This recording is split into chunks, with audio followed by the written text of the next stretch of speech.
smokers. They're going to be in and out banging doors. All right, good evening, everyone. Multiple ones are going to go out to have a cigarette. They're going to be out there yakking at night. The hour of 6:30 p.m. having arrived, I will call to order this regular meeting of the Planning Board. This meeting is being broadcast live on the City of Keene YouTube channel. The video is also streamed on the city's website and is posted on the website by the end of the next business day, barring any technical difficulties. Anyone wishing to view a copy of the agenda and supporting materials will find it on the city website. To receive electronic copies of future agenda packets, please go to the homepage and subscribe to the city meeting email list. The public and other board members will be recognized to ask questions and make comments on the agenda item under discussion. After being recognized, all remarks are to be made through the chair.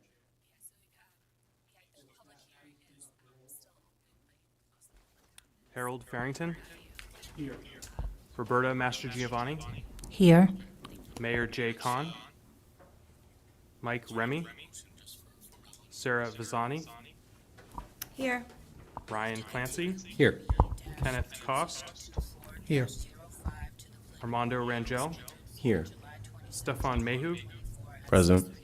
Randon Markelin, Tammy Adams, Michael Hafer. That's it.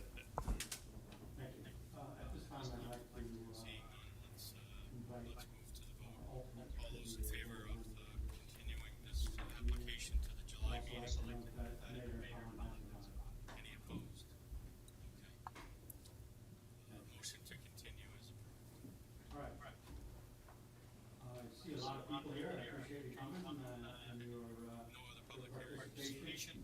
So I'll try to get through the meeting as quickly as possible. There are a number of items. Next item on the agenda We'll go as quickly as we can. nomination of a city representative to the Southwest Region So Planning first up Commission. is a minutes of our previous meeting. Commissioners. Is there a motion to approve the minutes of June 24th, 2024? Would you like to comment on this, Mary? Giovanni? Yes, I'd like to ask for a motion for the approval from the meetings of June 2024. Second. Mayor Kahn, second, thank you. Any questions, comments, or changes to the minutes? Southwest Region Planning Commission on the interest. Seeing none, we'll call a vote. All those in favor of the minutes, Laid out in state approving the statute minutes? is for the planning board to formally Any nominate. opposed? Minutes of the June 20. And then that nomination goes to city council, and then they actually vote on it, and then if they approve it, Next there's a agenda item deadline is to a final ask vote on commissioners. conditional approvals. The city gets As a matter of fact, the representatives. board will issue a final vote on I all think we actually conditions, heard fleet that plans, This after might be all our first time conditions getting precedents have been met. in a really long time. This So, final vote will be the final that'll be approval good to have. and will start the 30-day appeal New process. representatives. Master staff, if there are any applications tonight that are ready for the final vote. Thank you, Mr. Chair. Mary Brenner, Senior Planner. There are no applications that are ready for a final vote this evening. Thank you. Mr. Chairman, I'd just like to thank the staff for including that passage and taking that effort to notify us if there was and there wasn't, and appreciated that in To advance. nominate Michael Conway to serve as a commissioner for Southwest Region Planning Commission. Now we'll move into a continued public hearing. Now that we have a motion, So, EB 2024-05, Congress of Living and Social Services Conditional Use Permit, Live Free Recovery 973 Marlborough Road. Applicant Live Free Recovery Services LLC, on behalf of owner BTD Properties LLC, proposes to operate a residential drug and alcohol treatment facility on the property located at 973 Marlborough Road, TMP number 249-004-000. The parcel is 1.1 acre and is located in the rural district. Now, I understand from correspondence that we received prior to the meeting that this application has been withdrawn. That is correct, Mr. Chair. The applicant noted that the Because the town of Marlborough ZBA voted to deny the application, the applicant decided not to appeal that decision, and so they're unable to move forward with the project. Yep. For giving me the opportunity just to share with you a little bit about Southwest Region Planning Commission. As has been mentioned previously, I think it's been a while since the Planning Commission had 3 commissioners appointed to the So commission. now we move on to Full slate. new public Folks who hearing. aren't familiar with So our our first organization, public I think hearing you're is, many of you probably are, but we're a nonprofit public agency, first public hearing voluntary is association of TB-2024-06, Hampshire, a subdivision at 435 Chapman Our Road. mission is essentially Applicant Cardinal Surveying and Land Planning on behalf of owner Cornelius W. and Ruth R. Schenck. land use, housing, economic development, Subdivide transportation, the among other 48-acre parcel at topics. 435 Chapman Road, Our relationship with the PMT city number is perhaps a little bit different than some of our smaller member 231-000. communities that Into three don't lots, have the staff to assist with the 3.57 acres, state process, 3.80 application, acres, state handle and zoning questions, but 40.63 acres in our size. relationship with The the city has parcel is been located really in the productive rural over the district. years. Just to give you a The staff flavor have of some of the recommendations for projects and completeness of the activities that application. we engage the city on. Thank you, Mr. Chair. This is Megan Fortson, planner. The applicant has requested exemptions from submitting a narrative that addresses the site development standards outlined in Section 21 of the Land Development Code, separate existing and proposed conditions plans, a drainage report, traffic analysis, and soil analysis. After reviewing each request, staff have made the determination that the requested exemptions would have no bearing on the merits of the application and recommend that the board accept the application as complete. Thank you. The city has I will entertain a motion representation to on our accept the application transportation as advisory complete. committee, which, among other, I would like to present a motion to accept this application as complete.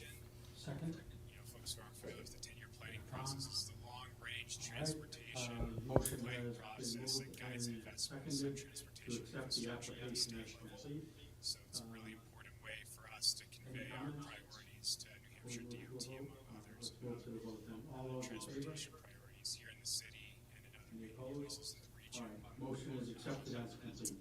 We're currently assisting At this with time, I would like to leading invite the rather applicant to present. feasibility study looking at regional transit, different operating models for improving public transportation options in Keene and the surrounding area.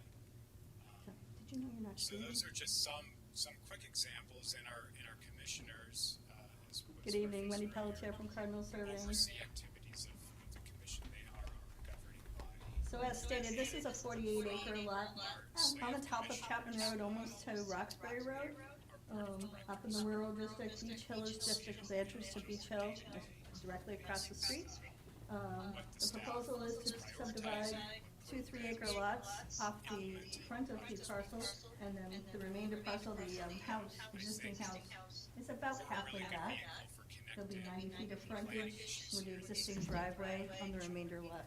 Serve as a convener, bringing folks together to talk We did about ask for exemptions, or waivers, I guess. There is steep slopes glad to have in three this area, but there will be no building back there. This up here is a two currently beautiful serves lots. on our board of directors. Gradually sloping back, there's wetlands back here that comes in from a stream in this area. We did, receive state subdivision approval for test pits in the approved septic and well areas. Everything will be accessed from Chapman Road. There'll be nothing, Happy to answer any questions. Any questions? no private driveways or anything, so. Any questions? I just have one, Yeah, at this refresh our time, memories. I would What's the actual ask if geographical anyone, area what of board the members have questions for the applicant? Yeah, so we have 33 member municipalities. Our service area includes all of Cheshire County, western Hillsborough County, and one town in Suffolk County. Sure. Apparently not. No, Okay. no, Mr. Chairman, I just, excuse me, applicant. Just the intent for single-family housing, Residential building lots is at the, yeah, in a low-density area, yeah, well, the rural area, but, it's rural. Yep, okay. And the size is They're just over 3 acres. 3.5 acres each? 3.5 acres. Where the minimum is 2, so. Yep. Yep. Yeah, approximately 3.6 and 3.8. Okay. Yep. Nothing more. All right, thank you. At this time, I would like to, Southwest Regional Planning Commission to provide their comments on this application.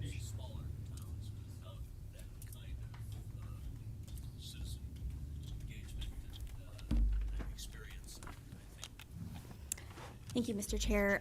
This is Megan Fortson, planner. I figured it'd be easier than trying to see me behind the pole over there.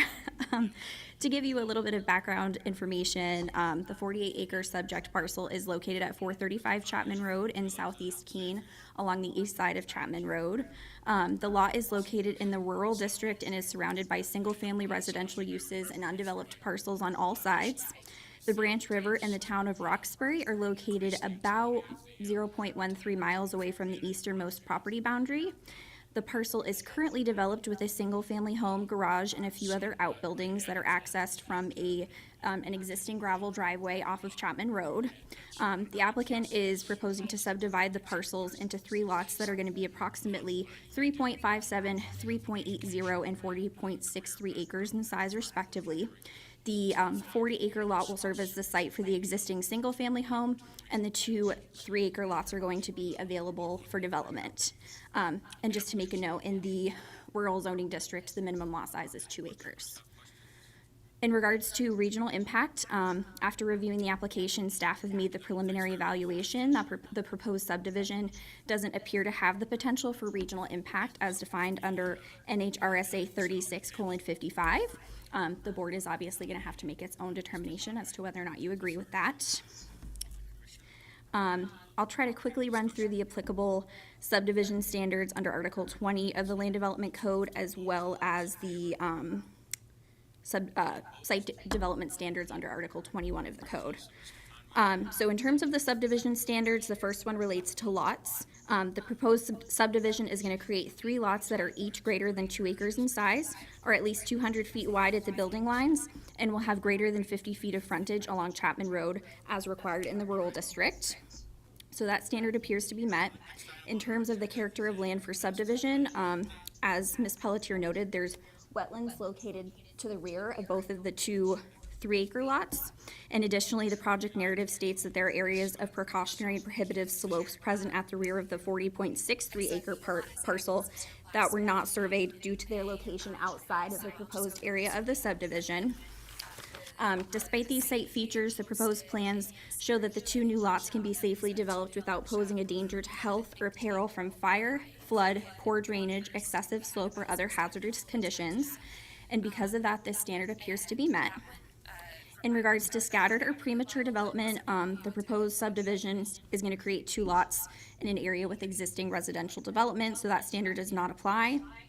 In regards to preservation of existing features, the proposed subdivision plan shows that there are stone walls around and within portions of the parent parcel.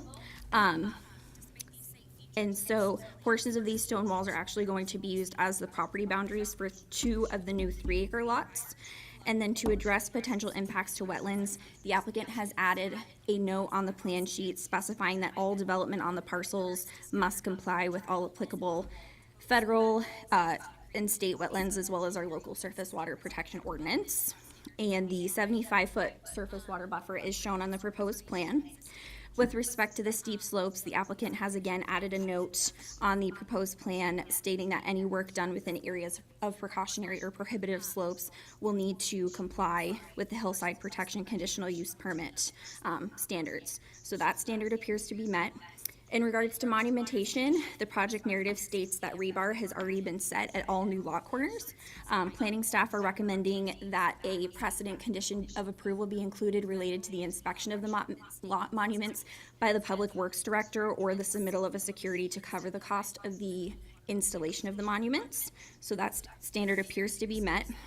In regards to special flood hazard areas, the parent parcel doesn't appear to be located near any special flood hazard areas, so that is not applicable. In regards to fire protection and water supply, a note has been added to sheet 1 of the plan set stating that any future buildings will have an adequate and approved fire protection system. That standard is met. In regards to utilities, the proposed subdivision plans show 2 potential well and septic system locations. Note number 8 under the site development standards section of the plan states that private sewer and water systems will be required for any future buildings on the lots. And then planning staff, in regards to this section of the standards, are recommending a condition of approval related to submitting documentation that the state has signed off on the subdivision, which we actually received this morning. So at this point, we would just recommend that the state subdivision approval number be listed on the plan. In regards to drainage and stormwater management, going into our site development standards, no development is proposed at this time. However, we do recommend a subsequent condition of approval stating that a stormwater management plan be submitted prior to the issuance of a building permit for either of the new lots. In regards to sediment and erosion control, a note has been added to the plan stating that each project shall be designed to prevent erosion and sedimentation during and subsequent to construction, so that standard appears to be met. In regards to city water and sewer, city water is available near the proposed lots. However, as I mentioned previously, there is a note on the plan stating that the lots are going to be served by sewer, well and septic systems. So that standard appears to be met. In terms of traffic and access management, the proposed subdivision plan shows that the existing single-family residence that will be on the 40-acre parcel is going to be accessed via the existing gravel driveway. And in terms of driveways for the 2 new lots, staff basically recommended that they add a condition, they add a note to the plan stating that a street access permit be submitted for review by the city engineer's office prior to the issuance of a building permit. So that standard appears to be met. In regards to surface waters and wetlands, as I mentioned previously, there's surface waters present on the rear of the 2 proposed lots, and the 75-foot surface water buffer is shown. So we're recommending 2 conditions of approval related to the submittal of the stormwater management plan, as I mentioned, and also the flagging of the wetlands prior to the development of either of the new lots. So that standard appears to be met.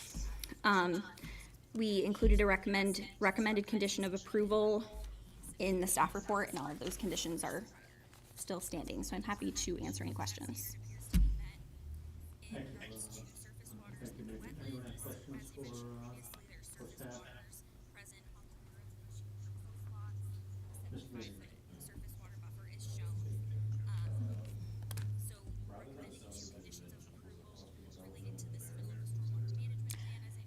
So are you talking about like cottage court, the cottage court ordinance that was recently adopted? Okay, so in terms of cottage court, this parcel would not be eligible for that because it's not connected to both city sewer and water, which is one of the requirements. I would have Wendy speak to why they didn't pick a different style of development. I think maybe it was just cost, I really don't know. And maybe they weren't interested in going to that level of development. I'm not sure. I can't answer that question because I'm not the property owner. Sure. So we did meet with city staff last fall, We met with city staff last fall about doing a conservation subdivision. I don't know if that was before, no, I was assuming that we still had that 5-acre zoning and thought we could go to less, but it had already been dropped to 2. So there was no advantage to doing a conservation subdivision, and that was the recommendation of staff at the time.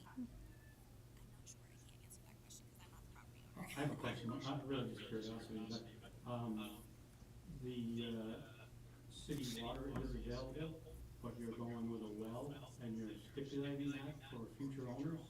We didn't I don't understand how that didn't would work. stipulate, we just got it approved that there could be wells. I think that on the city site, it wasn't clear that there was water up there.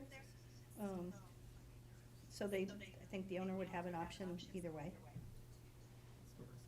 All right, thanks. Other questions for staff?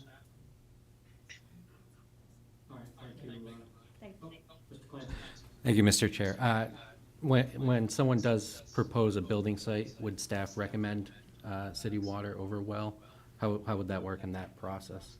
I mean, the property owners can have, if they want to have a septic system, they can have a septic system. The city doesn't really, at least not in my experience, have a preference for one over another.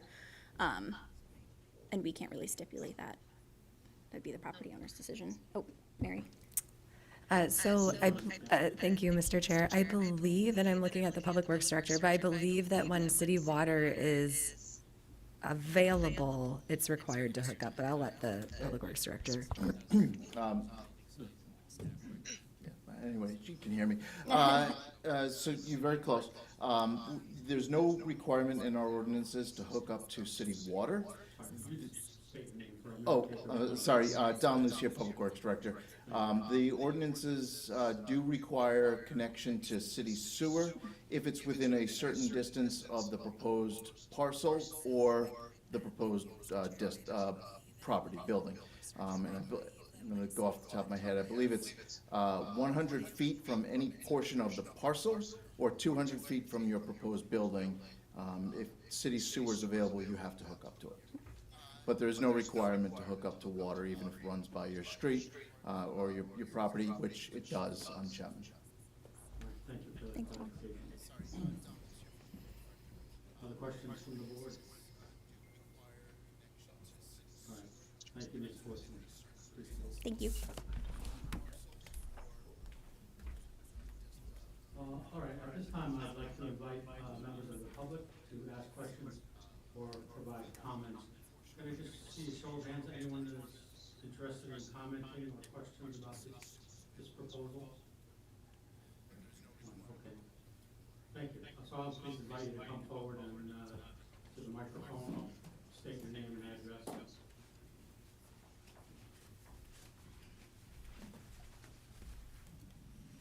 Thank you, Carol Compton, and I'm at 441 Chapman Road, right next door. And I guess what I have is a comment. Some years ago, 20 plus, when there were plans for development across the street on what is now city property, there were concerns at the time raised about the fact that that stretch of road is one of the few wildlife throughways between what is now city land and the river down in Roxbury. And I appreciate the fact that these lots, this subdivision was proposed with lots that are considerably larger than 2 acres, because that provides some buffer against further subdivision, and I'm very appreciative of that as a close neighbor. I do think we are going to see increased wildlife and resident interactions with additional building along that road. And it's just something we have to live with, but the people on that road need to remember that they're living in a rural area, and that's going to happen. There are fisher and bear and beaver and you name it, and we've even had moose on that road. Given the speed at which some people travel that road, that's going to be an increasing issue that we'll have to deal with as it comes up. Thank you for your time. Yeah, thank you for that topic. Anyone else like to comment on this application? Seeing none, I will now close the public portion of the meeting. At this time, we'll move to board deliberations. Board members have, why don't we just move to a motion? So, if I could entertain a motion for this application, we'll move to that. Yes, please. Ms. Mastrogiovanni. I would like to motion to approve PB-2024-06 as shown on the plan set identified as title sheet, existing and proposed conditions, 3-lot subdivision, map 239-041-000, 435 Chapman Road, Keene, New Hampshire, 03431, prepared by Cardinal Surveying and Land Planning at varying scales on June 14th, 2024, and last revised on July 3rd, 2024, with the following conditions. Prior to final approval and signature of the plans by the Planning Board Chair, the following conditions precedent shall be met. Owner's signature appears on both sheets of the plan set. submittal of 4 paper copies, 2 Mylar copies, and a digital copy of the complete plan set, inspection of lot monuments by the Public Works Director of their designee following their installation or the submittal of a security in the amount deemed satisfactory to the Public Works Director to ensure that the monuments will be set. Submittal of a check in the amount of $77 made out to the City of Keene to cover the cost of the recording fees. Submittal of documentation demonstrating that the application has received state subdivision approval from NHDES. A note with the NHDES approval number shall be added to the sheet 1 of the plan set. And subsequent to final approval and signature by the planning board chair, the following conditions subsequent shall be met. Prior to the issuance of a building permit for new residential construction, a stormwater management plan shall be submitted to the Community Development Department for review and approval by the city engineer. And at the Community Development Director's discretion, the 75-foot wetland buffer shall be flagged and inspected by the Community Development Director or their designee prior to the development of the new lots. Thank you. Second? All right, so we have a motion put forward and seconded. Any discussion or deliberation from the board members? Mr. Clancy? I would just like to agree with staff's determination that I don't see any regional impact from this.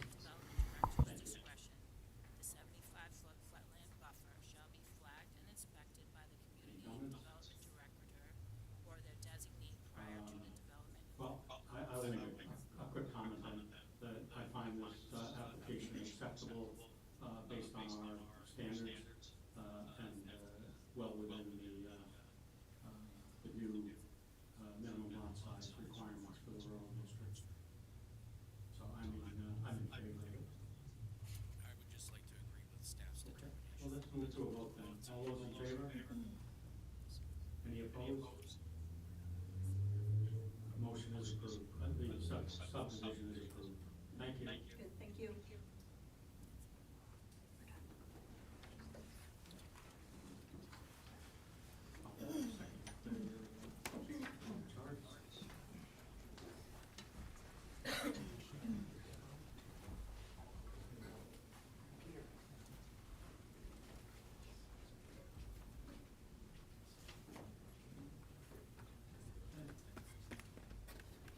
Next item on the agenda is a public hearing for PB-2024-07, a site plan for Digby's redevelopment, 510 Washington Street.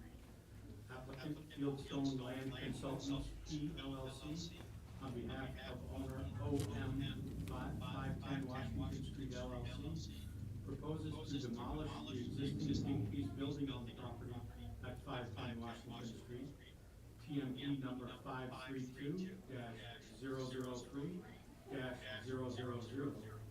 Construct a new, approximately 6,256 square foot building in its place and expand the number of vehicle fueling stations.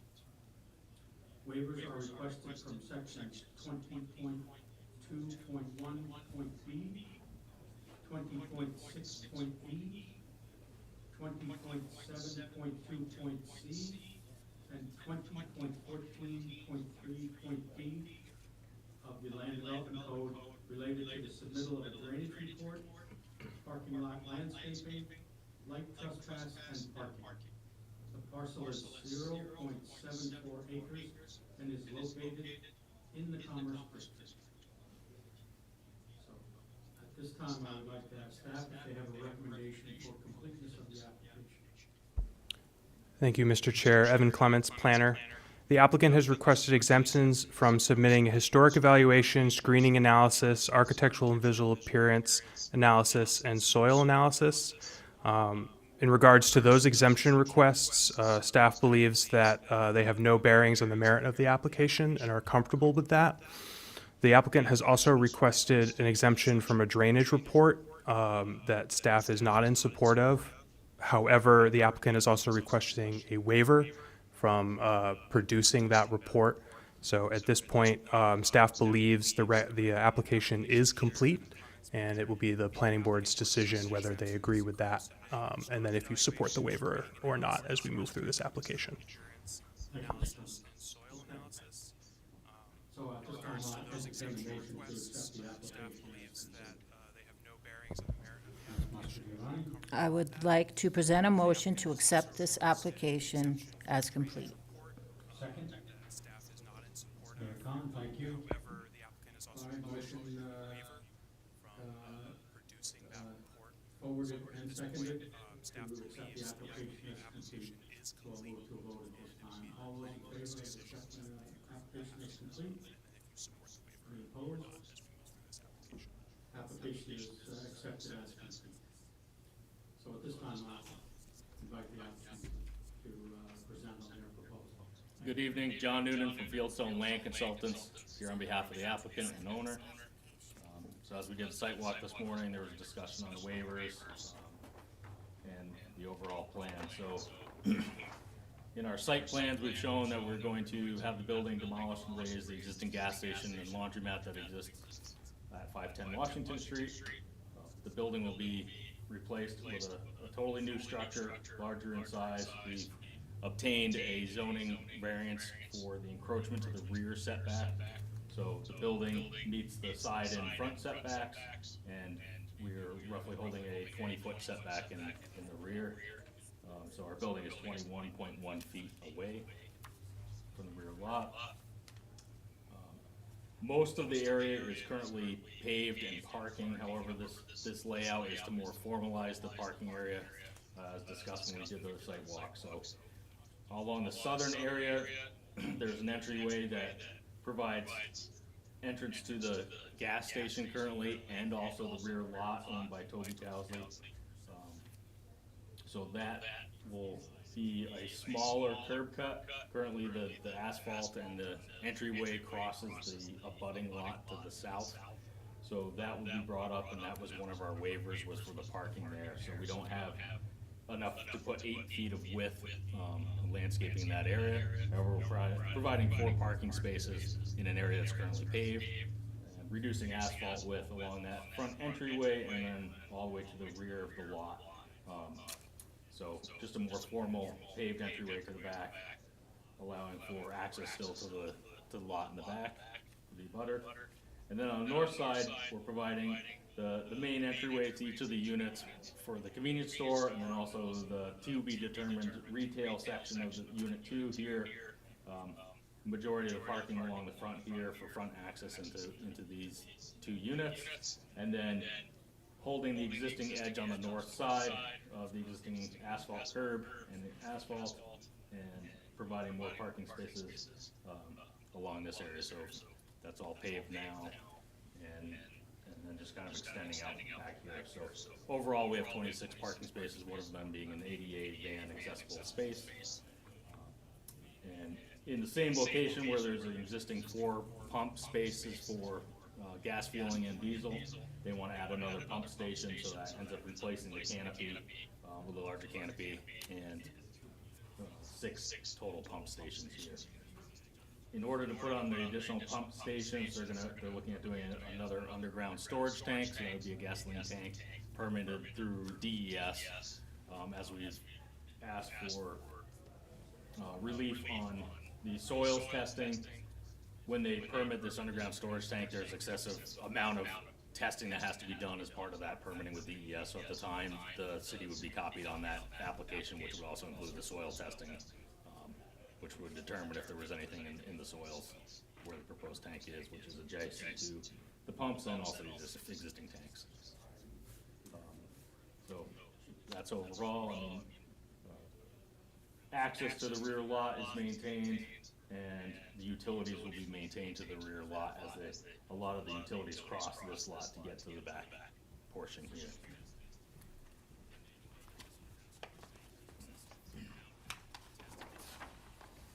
For grading and drainage, we've asked for a waiver on providing a written drainage report.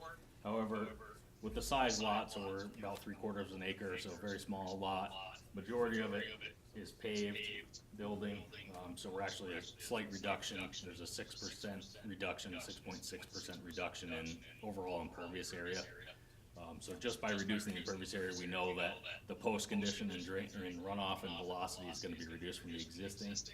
We've also added a low impact development infiltration trench here. So we're taking runoff from the pavement and infiltrating here, and then it would tie in and still maintain the access points of where any of the water runs through the site now. So overall, where water comes into the site and leaves the site does not change from the existing conditions.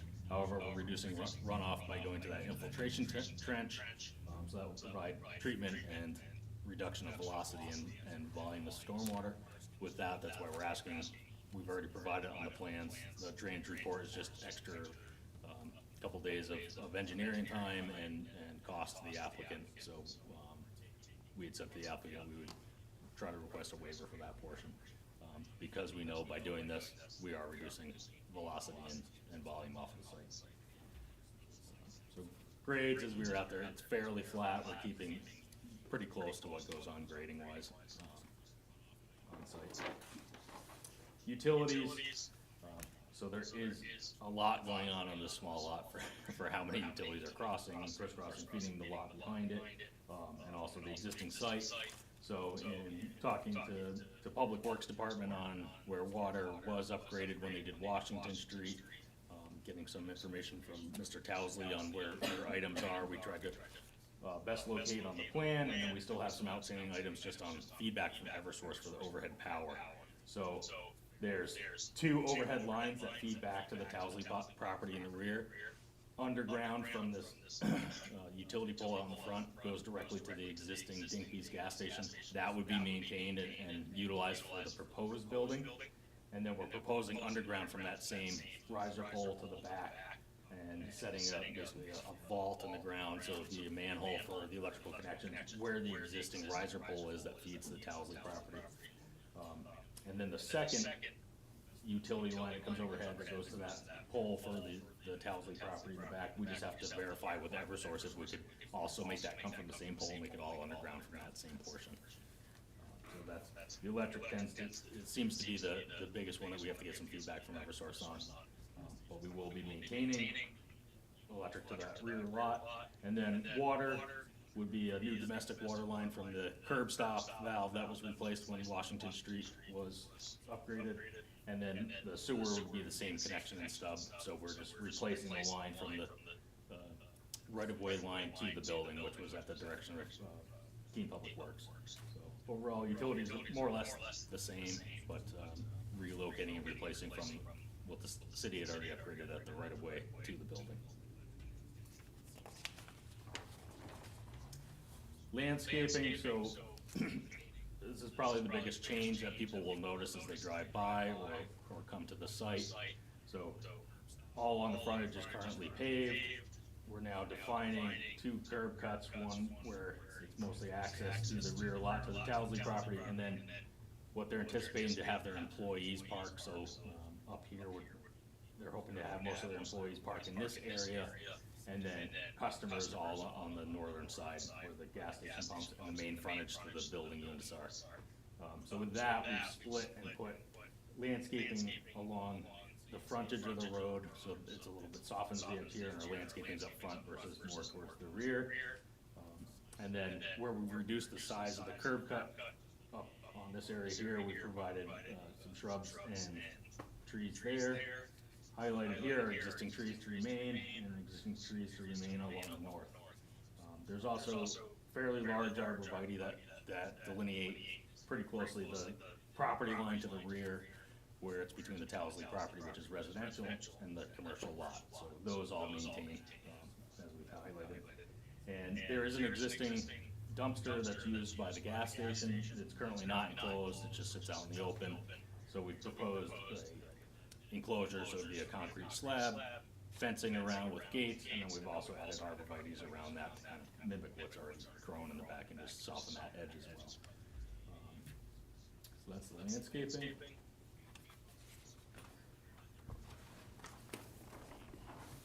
lighting, so we propose wall packs along all sides of the building other than towards the residential side. On the rear, where there's no lighting. And then 2 pole-mounted lights that are on here. So one of our other waivers was for encroachment, so we go over to 0.2 foot candles, where 0.1 foot candles is allowed to be at the property line. So in our waiver request, and as pointed out on the site walk, there's actually a city-mounted light on this utility pole right at that same location. So that illuminates this area as well. And the lot directly, that would be the 0.1 foot candle overflow, is really right up at this corner where it meets the right of way. That building also has 2 wall pack lights on it. So they're clearly trying to get more lighting over in this area as it was. So we don't see any adverse impact from having a 0.1 foot candle.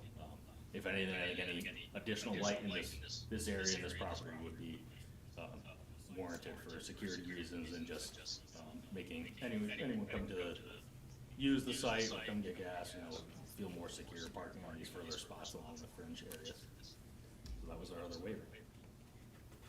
And then we provided all of our construction details and erosion control measures on our detail sheets. The aesthetics. So from when we first submitted our application, we did not have architectural plans at that time. We submitted with our resubmittal an elevation, and then today we were able to submit an updated plan from the architect showing the materials. So when we did the sidewalk this morning, I kind of just spoke to it, but we didn't actually have a formal plan, so I sent this to city staff today. So they have Techwood siding, is this area here. This would be the unit that is closest to Washington Street, and then the larger unit 1 here would be AZEK trim, so PVC trim, hardy panels for the siding, and the cultured stone along the bottom, so that would come up to about 32 inches from ground height to the sidewalk on the front, with a stone cap. So all of this is low maintenance as much as possible. Roof is going to be a pitched roof with asphalt shingle, and the elevation here, this is what would face Washington Street. And you would also have landscaping in front of this as well, so that's where our landscaping area is in front of this portion here. And that's board and batten siding, and that would be a hardy plank siding, so a cement board type siding, so similar to what we had on the other side. And then also the aluminum sunshades over storefront glass windows that are along this side. The rear building, so this would face the residential area in the back, that also has all our arborvitaes providing shielding. That's the board and batten, just hardy plank siding.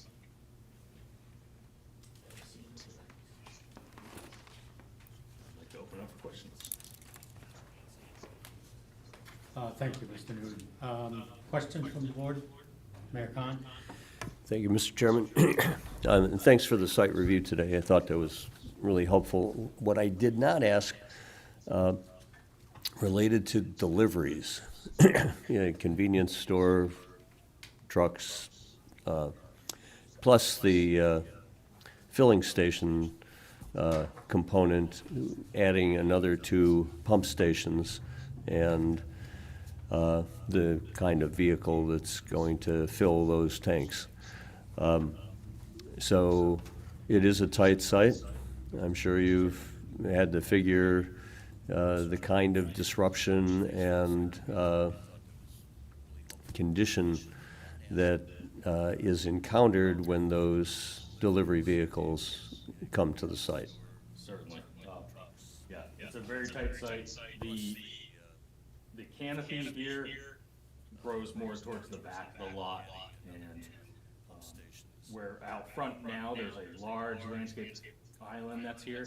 That gets reduced, and we're showing a stamped asphalt and mountable curb, so that a delivery truck can come down, pull into where they currently do. They would do this in off hours when there's not people utilizing these 10 parking spaces over here. So similar to how we do now, is they pull the truck in here. They would deliver their fuel, sitting almost adjacent to the truck, over to the tank and fill area, and then they either back up here and go out. So we increase this here so that they can back up, and if they go over that curb, similar to the roundabouts or anything, so it's a sloped curb, stamped asphalt on the top, so that the truck can mount over that curb and drive as needed. So, similar to delivery that it happens now, but, yeah, we've made that a mountable curb and a much smaller island in the front. And then, if there was a truck here delivering and they, you know, put cones out, it would force the other users, if it was done during opening time, they could come into the store still on this side, and there's 24 feet of drive aisle here, so, standard width of like a city road. May I continue? And into the building, where are the anticipated entries for delivery? Yeah, so they can pull down here, so there's gonna be a rear door on each unit to the back here. So similar to how it is now, there's gonna end up being stairs because there's a grade change on this back portion, so we're keeping these grades very close to what they are today. So deliveries would come and they could deliver to this area, or they could do off hours and pull to the front and come in the front entryway as well. So similar patterns of what they do for delivery into the store, it would be either the south access or the northern access. Last question related. Is there any intent to have a circulating pattern through the lot so that the rear, yep, No, is... so here there's currently gravel and it's not really well landscaped through here, so this was gonna end up being grass. And then in the winter, snow storage along here, so no access to loop traffic through here. It would solely be from the south and to the north, and then you can loop around the gas canopy area. But there would not be an access anymore behind the building to connect the north and south areas.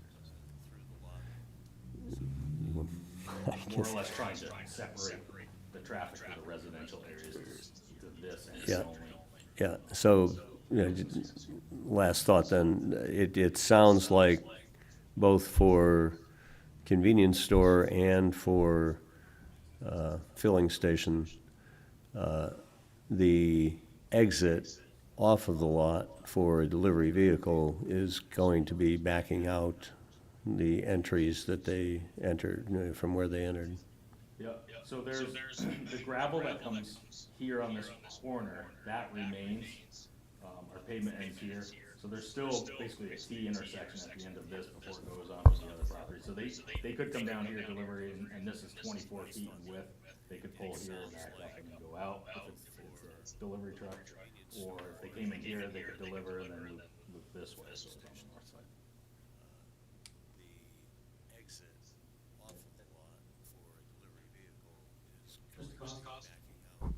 Thank you, Mr. Chair. I was, when we walked on the site and we were looking at the parking that's going to be along Washington Street on the southern corner, and there was employee spots, and there's not a lot of room for landscaping there because it's all paved and there was some kind of utility pole, that I recall. Do you see any benefit to taking two of those spots and moving them to the east, I guess? Like leapfrogging over the second two, and that might then allow a little more corner green space. And I don't know, that there's probably there could be a whole bunch of things why you can't do that, but it sort of occurred to me that those two spots, if they were moved to the other side of the second two spots, like just to the, no. So these are, east would be to Washington Street. Right, yeah. So you're saying. Yeah. And that would open up some corner space, and then also maybe not have a spot so close to the entrance. Something to think about to get a little more green space there, because you were saying it's really congested there and you couldn't do much, so. Yeah, this is currently paved all the way right through here. Right. So we were trying to keep it, we basically held this corner where it's existing pavement now. Okay. Just so that we weren't approaching more pavement towards the residential area, so we held that existing corner that's paved now and did our spaces there, and then these last two spaces are basically right in alignment with the other two, which Okay, well, it had other impacts, and I just thought it would be a way to open up a place to get some more landscaping and green space, but if it affects other things. Yeah, we can't go too far this way because we also have the wetland buffer, which is Okay. outlined here in blue, so we kind of just tried to stay away from this portion right here. We held where we hit our existing edge pavement here at the property line and then went this way to lay out those 4 spaces. So you gain the landscaping on this side, and then there is room between the road and the property, the edge of pavement for the parking. This is where we're proposing landscaping. Hmm. And then the fence would be right along this edge here. But, I mean, we're reducing probably 15 feet of asphalt width here, and then there's a triangle up to where we're taking out. So we're taking out a substantial corner right here, which is pavement that's onto a residential lot here. So that would all be removed. And just one other question on the underground tanks. You were saying when you add the second tank, that goes through the state, and at that point, you'll do a some kind of soil characteristic to see if there was any Correct. issues So with the So soil? that has to go through a lab when they do it for an Okay. underground storage tank. Different than, a different type of lab that's required for our underground storage tank bureau to review with DES. So they are testing for much more, chemicals and items on that state checklist than we would be doing, having a boring and a local contractor do that. So, yeah, when they go for this and they excavate, they're gonna have to do substantial testing and monitoring of the water, the groundwater, and then also in the soil samples have to be sent out, and that goes to the state as part of that underground storage tank permitting process. Thank you. Thank you. Thank you, Mr. Chair. Are there going to be gutters on the building? Yeah, so we're gonna end up having to do closed gutters, because this is gonna be a pitched roof, and then we've called out a roof leader on the south and north corners to be tied into the rerouted culvert that goes around the building.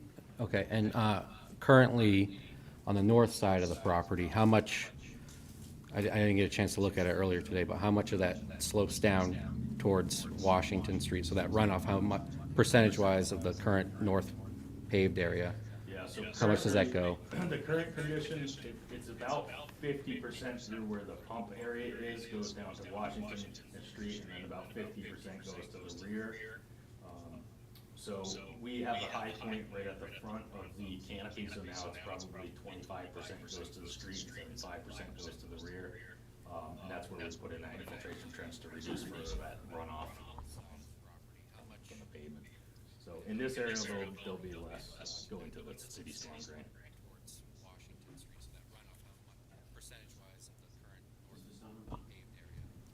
So earlier today, thank you, Mr. Chair, earlier today when we were there, we discussed the 6% reduction and how you're requesting the waiver for the drainage report. And my question is there a way to determine if the drainage is working currently, and was there a report done in the last 10 years?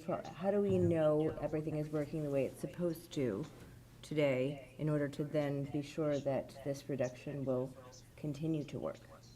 Yeah, so, for the storm report piece, that would be going back in with what was submitted to the city during, the last site plan that was done, so the city records have from when the last site plan was done, adding the gas pumps, that would outline how they handled it. The existing and proposed condition is gonna be almost identical in that you're ultimately taking the roof runoff from the gas canopy is a roof leader that ties into a culvert. And the existing roof ties into a roof drain that ties into a culvert that then outlets to the south. With the proposed condition, we're gonna be doing the same thing, however, we're gonna go through a infiltration trench first, so that's a stone trench that's really deep and then has an under drain. So the water runs off, goes through the stone, most of it soaks into the ground, what doesn't would go into that culvert. So currently, it's running right to a swale and a culvert that goes straight out to down here. So we're slowing it down by going through the stone and infiltration trench. So to know on your other part of the question, if it's working correctly, so when we went out and did a site walk as part of surveying and getting ready to submit this, there is water that comes through a culvert up here, then goes to a swale. Everything from the site, from this half, just drains directly to that culvert and then straight down, and then it picks up the roof drains. There's not much that could really fail with it. So there's no detention systems or anything else like that. It is, the current condition is basically a swale with a culvert. Okay, and thank you for that. And my follow-up question is, the infiltration system that you speak of, do you have we look to approve that the waiver for the drainage report? Is there a way to show numbers that show that that particular system works and how much it reduces the water drainage, like going forward for other systems? Does that make sense? Because it's not there today. So if we put it in, are there other ways to show those numbers? So we're asking for the waiver to not go through the exercise of doing that. However, we do many of these stone infiltration trenches all over that get reviewed by the state. They do a pretty good job of, it takes and reduces volume. You put a lot of it right back in the ground, which in a lot of areas where they want. If it's a area for like a town well or anything like that, they actually want infiltrating, so the state will require you to put it more into a stone trench like this and try to get more of the water back through the system. So Just wondering if there was an average or something. an average, Right, just when you look at 25 of them, how many, what's the percentage it reduces it, or how does it improve it, or? yeah, so typically when we do a model of this, a drainage model, and compare it, you almost have the entire storm goes infiltrated into the ground, so it reduces it a lot. So where we're now taking about 75% of this area, where maybe 50% went before, we're at least reducing by probably 25% right off the bat by going to that trench.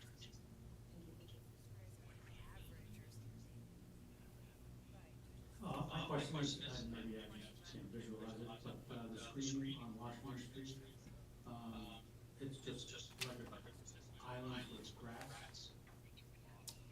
So the islands that we have created, the one at the south entrance, we have a tree, and then there's a shrub right here, and then that would be surrounded by grass on the corner and along the fence, and then this would be grass area over here. And then the large landscape island that's directly in front of, between the building and Washington Street, we have 2 trees, and then we have, and we have 9 shrubs there. So it's a mix between grass, shrubs, and trees all in this. That's the majority of our landscaping is in that large island there. Okay, thanks. I didn't pick up on that earlier. I appreciate that. Here it comes. I think this relates to the chairman's question. If you were required to put a transformer on the site for the underground utilities, I assume it would go, well, I don't want to assume anything. Where would you site that, and how does that fit into your landscape plan? Yeah, so we have not included in the landscape plan because the current building has a pole-mounted transformer, so the transformer's up on the pole. And we're proposing to do the same thing. So as we have proposed doing underground utilities, we've called out that we would add a pole-mounted transformer as well for the Towsley property in the rear. So there wouldn't be a pad-mounted. This is driven by the fact of availability. So people are having a really hard time getting pad-mounted transformers now, being told that they're either not available or it's a 2-year waiting period. So we'd be going with what's there now in expansion of that. So you'll see, some people call them the garbage cans or whatever. They're the white round cylinders that are high up on the pole, and they drop the voltage there on the pole before going to the building. So it would be dropped in voltage there, come down, so it's on the pole. There's 3 transformers on that pole currently. So this site would use that feed. And then to upgrade the feed to the back, it would also be pole-mounted transformers. So we would not have pad mount on the ground with requiring landscaping. So the underground wiring is between the poles? Correct. So there's a riser pole behind the current store now that goes overhead. It's fed from the pole to here, and then goes underground. we would be going underground from out front, because otherwise, we don't wanna have the overhead line crossing the new building. Typically, the fire departments don't wanna see a line crossing to feed another property over a building. That is the existing condition now, but, so what we proposed is from the pole out on Washington Street, underground, and a electrical vault or manhole in the rear of the lot, and that would be exactly where it goes underground today, and we utilize that same location. That way we don't have to refeed everything into the Townsend property, we'd pick up where it already goes underground, there'd be cable there. Thank you. Other questions? I just have one just curiosity question. Timeline for the project? If it's going forward? Yeah, they'd like to start, within a year of getting approvals. So the next step, it's a fairly lengthy process on the underground storage tank. So once they're able to obtain site plan, they're able to get their finances so that they can go forward and apply for their underground storage tank. They've been working with a company already on that sizing of the tank and location, so that company that deals with underground storage tanks permitting, as they already told us roughly, this is where you want it, this is, orientation and everything else, so they'll move forward with that once they're able, as fast as possible, but I would say within maybe next year starting construction. All right, thanks. For no other questions. Thank you, Mr. Mayor. I'd like to invite staff to provide their comments at this time. Thank you, Mr. Chairman. Evan Clements, planner. I'm going to keep this brief and focus mainly on the waivers and things of that nature.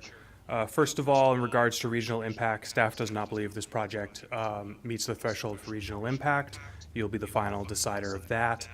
I feel like the drainage waiver is thoroughly understood by the planning board, so after this I'll ask if you have any questions, but I won't go into,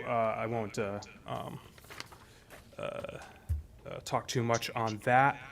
In regards to the screening, the board doesn't need to make an official motion for this, but section 944A5 of the Land Development Code discusses screening of parking areas from the public right-of-way, and it's got certain standards.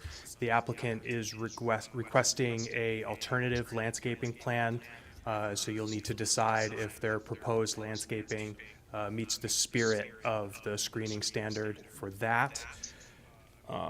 The lighting waiver, like Mr. Noonan described, is very much a existing condition with the city-mounted light and the abutting property, and it is a very nominal amount of trespass. You will need to vote on the waiver for that standard.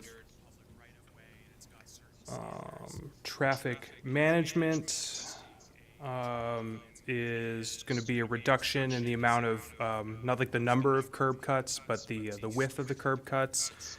There's also a traffic report that is pending for this application. It has not yet been finalized and submitted to staff, so I am going to recommend a condition of approval that be submitted and reviewed by the city engineer.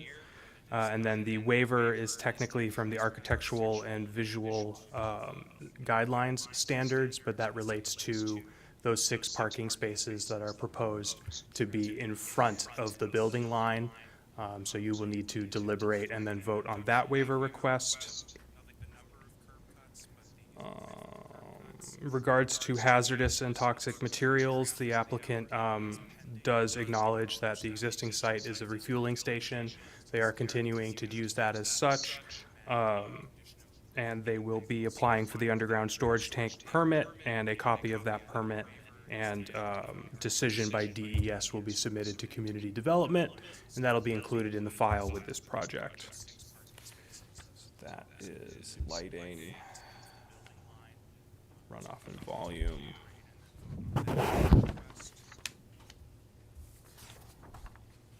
Okay. So it will be 3 waiver requests, motions, and then either the approval request a motion at the end, so it'll be 4 votes on this application. I'm just going to quickly read them. A waiver from section 21.2.1B for runoff volume and velocity. The Land Development Code for the requirement to submit stormwater and drainage data in the form of a drainage report stamped by a professional engineer licensed in the state of New Hampshire. Second one is a waiver from section 21.7.2C light trespass of the Land Development Code to allow for light trespass of 0.2 foot candles on an adjacent property when only 0.1 is allowed. A waiver from section 21.14.3D, site design and relationship to surrounding community in regards to the off-street parking located in front of the building. One just side note, the application was noticed with those waivers being cited as section 20 of the Land Development Code.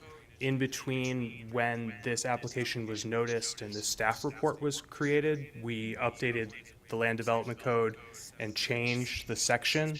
So all those standards are exactly the same as you know and love them, but the section numbers themselves did change, so I just wanted to put that in the record. And then finally, the motion is approve PB 2024-07 as shown on the plan identified 510 Washington Street gas station redevelopment with the following conditions. Owner signature shall appear on the plan. Submittal of security for landscaping, sedimentation, and erosion control and as-built plans in a form and amount acceptable to the city engineer. You can strike the existing motion C, which refers to the revised elevation set with the proposed facade materials labeled. As Mr. Noonan stated earlier, he did submit that revision already. In its place, a traffic report stamped by a licensed professional engineer in the state of New Hampshire shall be submitted to the city engineer for review and approval in its place. Roberta, did you get that? Do you want me to read it to you again? Yeah, stamped by a PE in the state of New Hampshire and reviewed and approved by the city engineer.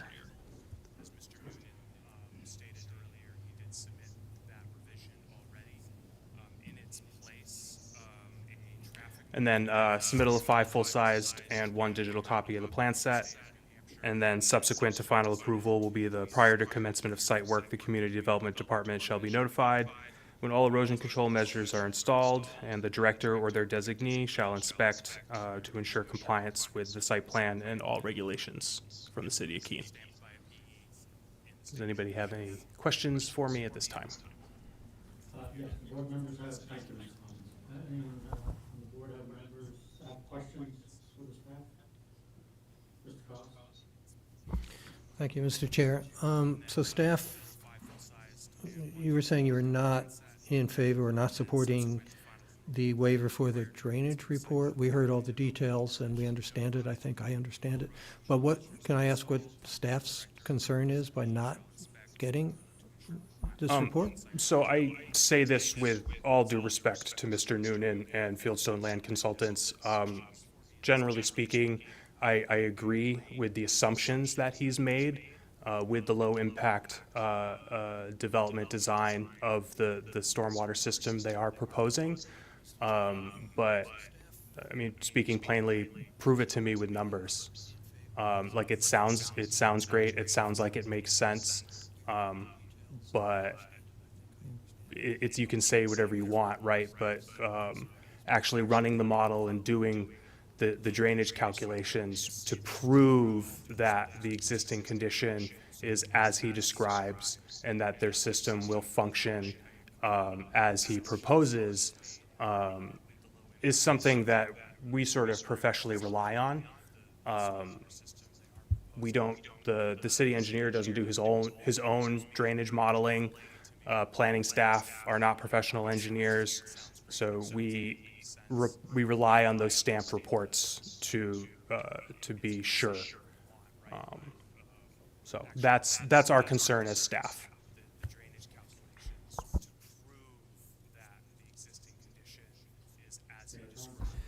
Thank you, Mr. Chairman. I just want to understand the wording that we've got in the motion then. Seems like it's granting a waiver from the requirement. That's correct, Mr. Mayor. So we are, the recommended motion language includes the language for you to motion to grant the waiver. And then if that motion fails, the waiver is denied. So we're always moving in the positive, and then if it ends up like 2-6, the motion fails, and then that constitutes a denial. And then at which point, I would recommend adding another condition of approval to this application for the drainage report.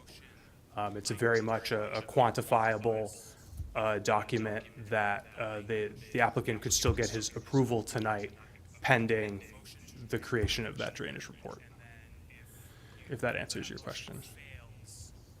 I guess I'm going to make sure I do understand.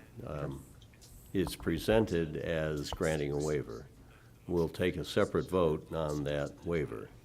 Were that to be defeated, That's correct. So then there would be the addition of a subsequent filing for the by the applicant. Yeah.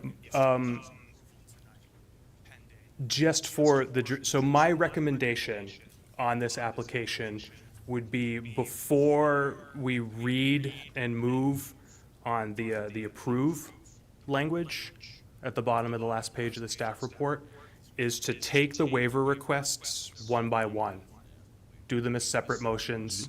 If all three succeed, then you can just read the proposed motion language as articulated.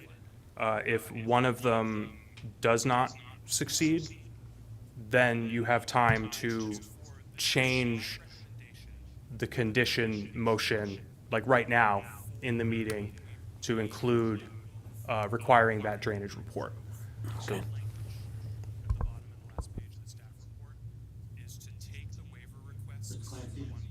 Thank you, Mr. Chair. I got two questions.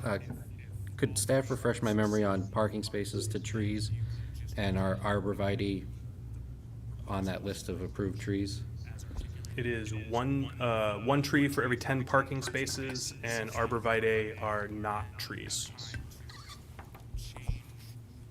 And then my second question is, with the parking study that you just recommended, or it's not parking, sorry, traffic study that you just recommended, was that something that you wanted to be in this motion and you just missed it, or is it something you're adding right now?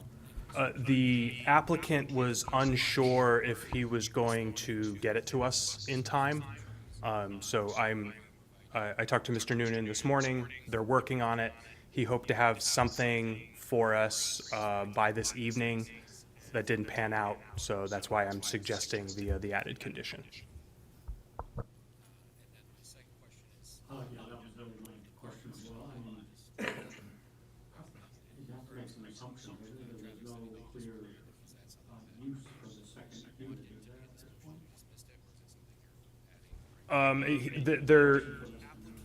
point? They're speculating a retail use, and they know the square footage, but I'll let Mr. Noonan. Yes, so we've contracted VHB, traffic engineer, so they're working on doing the report, and it absolutely would be just using a retail space because the use wouldn't be known now. However, the driving factor is gas station. So you increase your traffic trip counts per day based on square footage of the building, so the convenience store, how much that increases, plus your number of pumps. So we're going from 4 pumps up to 6 pump stations. So that, those two combined generates the total trip count. So we were hoping they were gonna have it by the end of the day. I knew this morning, I had reached out to them again, but we don't have that, so absolutely, I think it should be a condition of approval. It's in the works, we just have to have that report. Thank you. Any other questions? At this point, I would like to invite the public to ask questions or provide comments. Please come forward.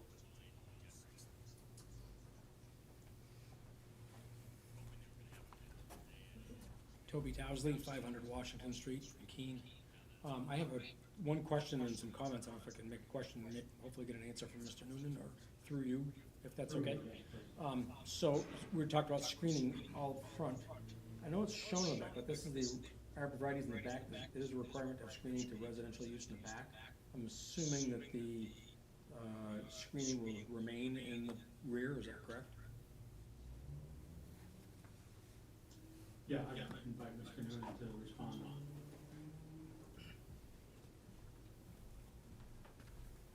Yes, that is correct. So Mr. Townsend, I can show you right here. So these are highlighted. These are the located arborvitae, all these circles here. So those will remain, and then for the existing dumpster ends up getting enclosure, and these are arborvitae, so 8 arborvitae in addition to these to be planted. So these end up ultimately being large as well. And then these are our existing trees to the north and existing trees to the south property, so those remain as well. Great. More comments? Yeah, please. Thank you, Mr. Chairman. So I have a comment that I'd like to make, and it has no bearing on this, and I don't want to slow this project down. But I have done numerous projects in the city of Keene before, and if I didn't have a traffic study before pre-submission, we wouldn't even be here now. And so for complete transparency and fairness for people, will I be able to do this in the future if I have a program when I don't need to provide this? It's been my belief in the past that you have to have those figures in the study so that you can have public comment on it, and we're not having that now. And so I just want to make sure that I have that benefit going forward when I bring a project, or anybody else that I know has that same benefit to do going forward. Strictly a comment at this point, it'll be on the record, so I can use it in the future for myself. Thank you. And I think that's probably it. Thank you. Thank you. Any other members commenting on this application? Any other members of the audience who would like to comment on this? Seeing none, I will close the public comment portion. Okay, so at this point, I think we'd like to move to the discussion of and voting on the waivers. So, let's see, so if we could start the process with the first of the waivers as they're written. Yeah, Mr. Chairman? Yes. Maybe just before we do that, if I can ask a follow-up to Mr. Towsley's question to staff. I'm interested in the staff's thought about that perception, that how often is it that a traffic study becomes a condition of approval as opposed to a prior submission? Generally speaking, we like to have everything beforehand, so that not only staff can review it, but also, as Mr. Towsley articulated, the public have a chance to review those materials. We were under the impression that it would make it to us before the meeting. My personal opinion with this project is that it's an existing gas station convenience store with 4 pump stations. The increase in size of the building with the addition of 2 more pump stations it's not a dramatic change of use. It's not a dramatic change in traffic frequency that may put significant new demand on the street giving access. And also, it's a commercially zoned property on Washington Street. Washington Street is equipped for a significant amount of traffic usage. So I understand the comment, especially when it comes to giving the public an opportunity to review those materials. But it is a quantifiable report that staff didn't believe it was worth continuing this application for when there is time for the city engineer to review it. And if it is not satisfactory, that condition of approval won't be met, and the applicant will have to come back and address those concerns. Mr. Chairman, I think that it's important for those comments to be part of our record, and I appreciate that view. Thanks. All right, so, Mr. Giuliani, if you could, read the waiver, motion. First one, anyway. I would like to recommend a motion to grant a waiver from section 21-2-1-B, runoff volume and velocity of the Land Development Code for the requirement to submit stormwater and drainage data in the form of a drainage report stamped by a professional engineer licensed in the state of New Hampshire. Thank you. Second? Mayor Conlon, thank you. So regarding the waiver, any discussion regarding the runoff volume and velocity waiver that's been requested? Mr. Zano. So reading over our duty here, I don't know that this should be granted. I don't feel comfortable granting the waiver for the drainage report based on the information that we have. I don't have any indication that it's currently working the last time that it was addressed, or exactly what's going to occur with the future of the two buildings separately. I don't know how that changes it. I love that they're putting in this infiltration system. I think that's great. So it does tell me that there's an indication it could work really well, but I just don't know that to be true. And therefore, I still feel uncomfortable approving the waiver for that particular one. Thank you. I'm kind of stuck on strict conformity would pose an unnecessary hardship to the application, but I mean, that hardship, I don't want to talk about anyone's finances, but that hardship would be a day or two of engineering design, and I think there's probably a lot of engineering design here. And so if that's an obligation that the developer should be providing to the city, so it's on record as our staff says, I think it makes sense to ask for it and have the numbers and the calculations. It's not a hardship that is reducing the development opportunities or the commercial opportunities of the site. It's just a little additional, or some, I shouldn't say little, some additional engineering fee. Thank you. Other comments?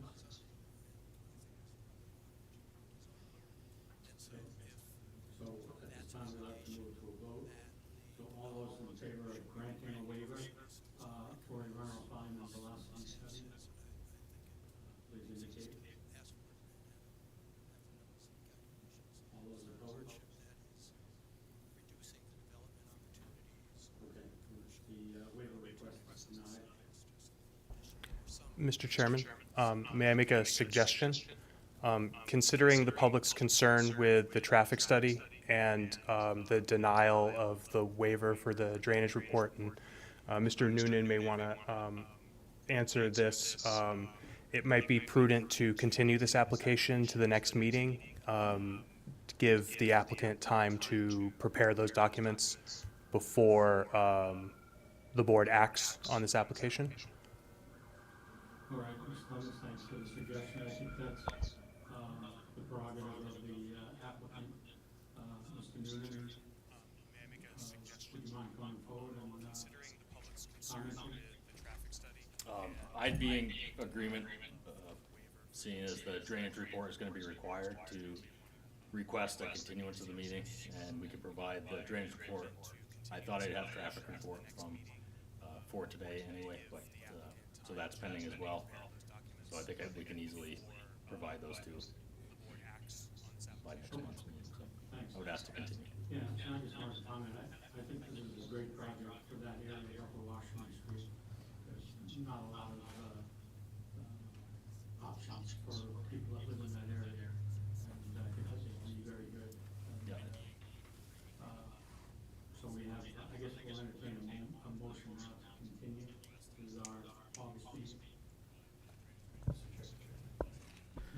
Thanks. Should we grant the other waivers prior, just so the applicant knows what to bring for the next meeting? Sure, we can do that.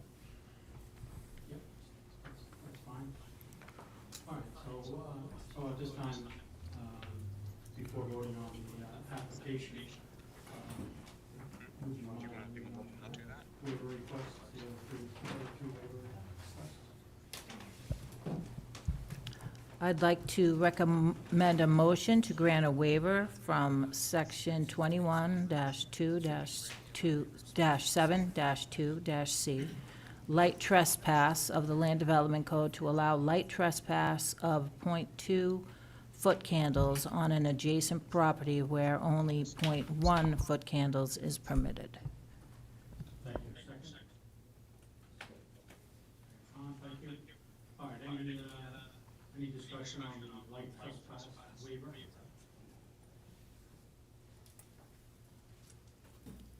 Seeing none, I'd like to move to a vote. All those in favor of granting the waiver on light trespass? Any opposed? All right, waiver for light trespass is approved.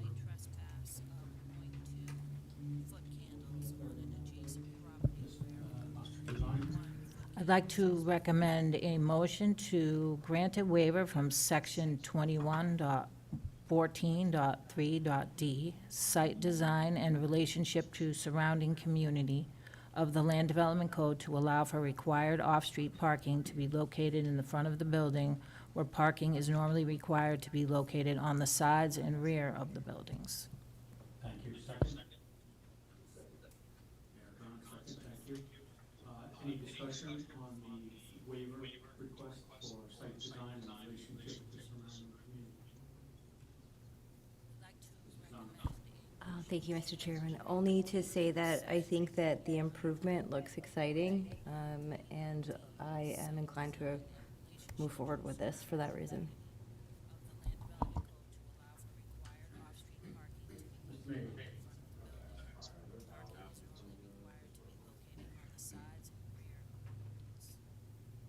That would be a question for Mr. Newman, I guess. I'm sorry, is there what in front of the building? Ballard posts? No, there are not. There'll be bollards by each one of the ends of the pumps, but not at the front of the store. So it'll be curved along the store fronts, and then sidewalk connecting along the Washington Street side, and then curved on the other side. Thank you. Thank you. Other questions about this waiver request? All right, let's have the vote on granting a waiver from site design in relationship to surrounding community. All those in favor of granting a waiver? Any opposed? The waiver request is granted for site design in relationship to surrounding community. Okay. Thank you, Mr. Clancy. Having dispensed with the waiver request, I'll entertain a motion to continue this to our August meeting. Mr. Giovanni? I would like to present a motion to continue PB-2024-07, site plan Dinkbe's redevelopment, 510 Washington Street, to the next planning board meeting. Which the date? It's August 26th. at August 6:30. 26th. Second? Mr. Payne, thank you. Any discussion? All those in favor of approving the continuation to the August meeting? Any opposed? All right. Application is continued to the August 26th meeting. Thank you. Thank you, Mr. Nunn. Appreciate your patience and your cooperation.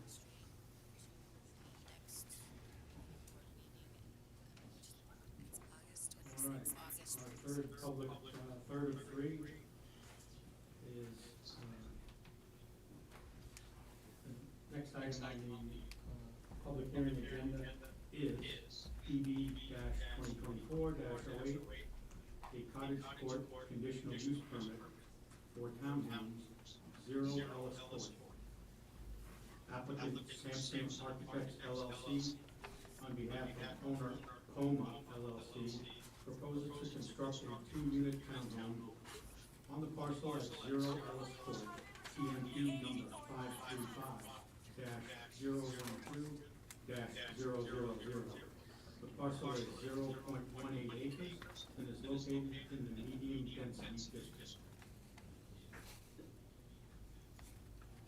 This time I'd like to ask if staff has a recommendation to accept the application as completed. Thank you, Mr. Chair. Mary Brenner, Senior Planner. Please excuse my voice. The applicant has requested exemptions from submitting an existing conditions plan, a lighting plan, a landscaping plan, and technical reports that are not relevant to this project, including traffic, soil, historic analysis, and a screening analysis. So staff recommend that the board grant these exemptions and accept the application as complete. Thank you. I'll entertain a motion to accept the application as complete. I would like to present a motion to accept this application as complete. Second. Second. Thank you, Mayor Khan. Any discussion of the completeness? So at this time, we'll move to a vote. All those in favor of accepting the application as complete? Any opposed? Motion is accepted as complete. Thank you. At this time, I would invite the applicant to present. We are proposing to develop this. Wouldn't mind if, I'm sorry, just stating your Tim Sampson, Sampson Architects. Thank you. So we're proposing to develop this site with a duplex. It's an 8,000 square foot lot. Normally duplexes would not have to go through this process, but since the lot is small, we don't have the square footage. So hence we're taking advantage of this cottage court. It is 2 stories. It is built into the slope of the hill. It is a sloped site. At one point, we had the site kind of pushed down to one end. We've had a little bit of back and forth with city staff and engineers. So we ended up basically back to the center of the site. It's 35-foot setbacks to each side. We meet setback requirements front and back.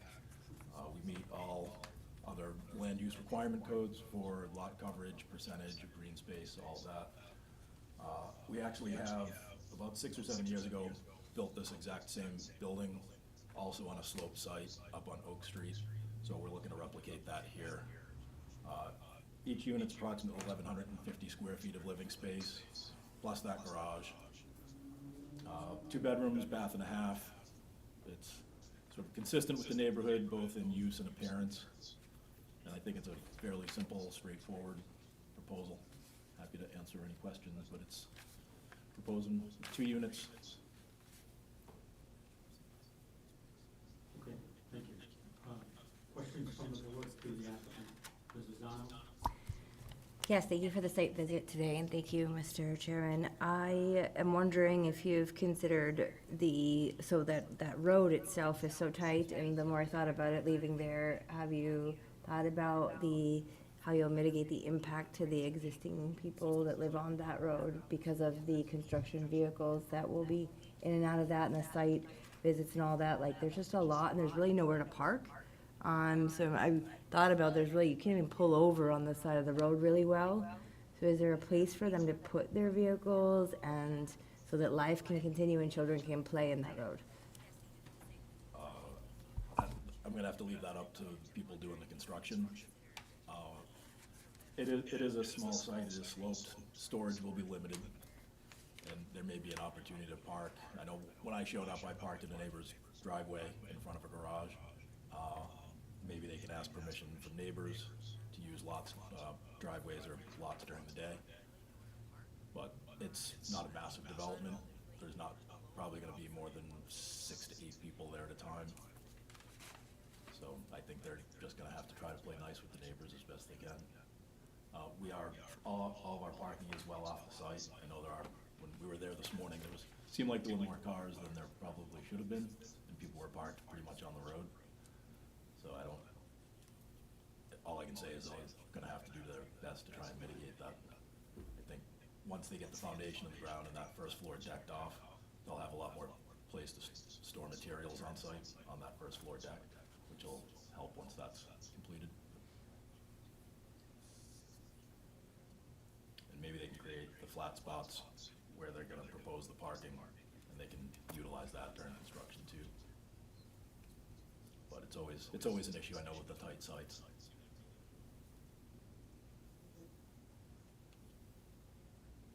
Other questions for the applicant?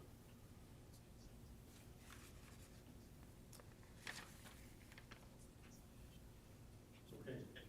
Sampson, thank you.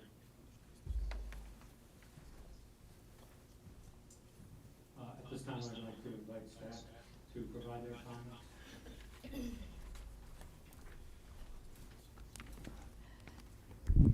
Thank you, Mr. Chair. Mary Brenner, Senior Planner. So this proposal is actually the first cottage court application coming before you.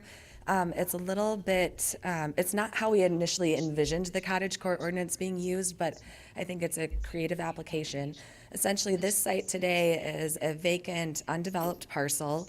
It's pretty much exactly 8,000 square feet, which is the minimum lot size for this zoning district, which is a medium density zoning district.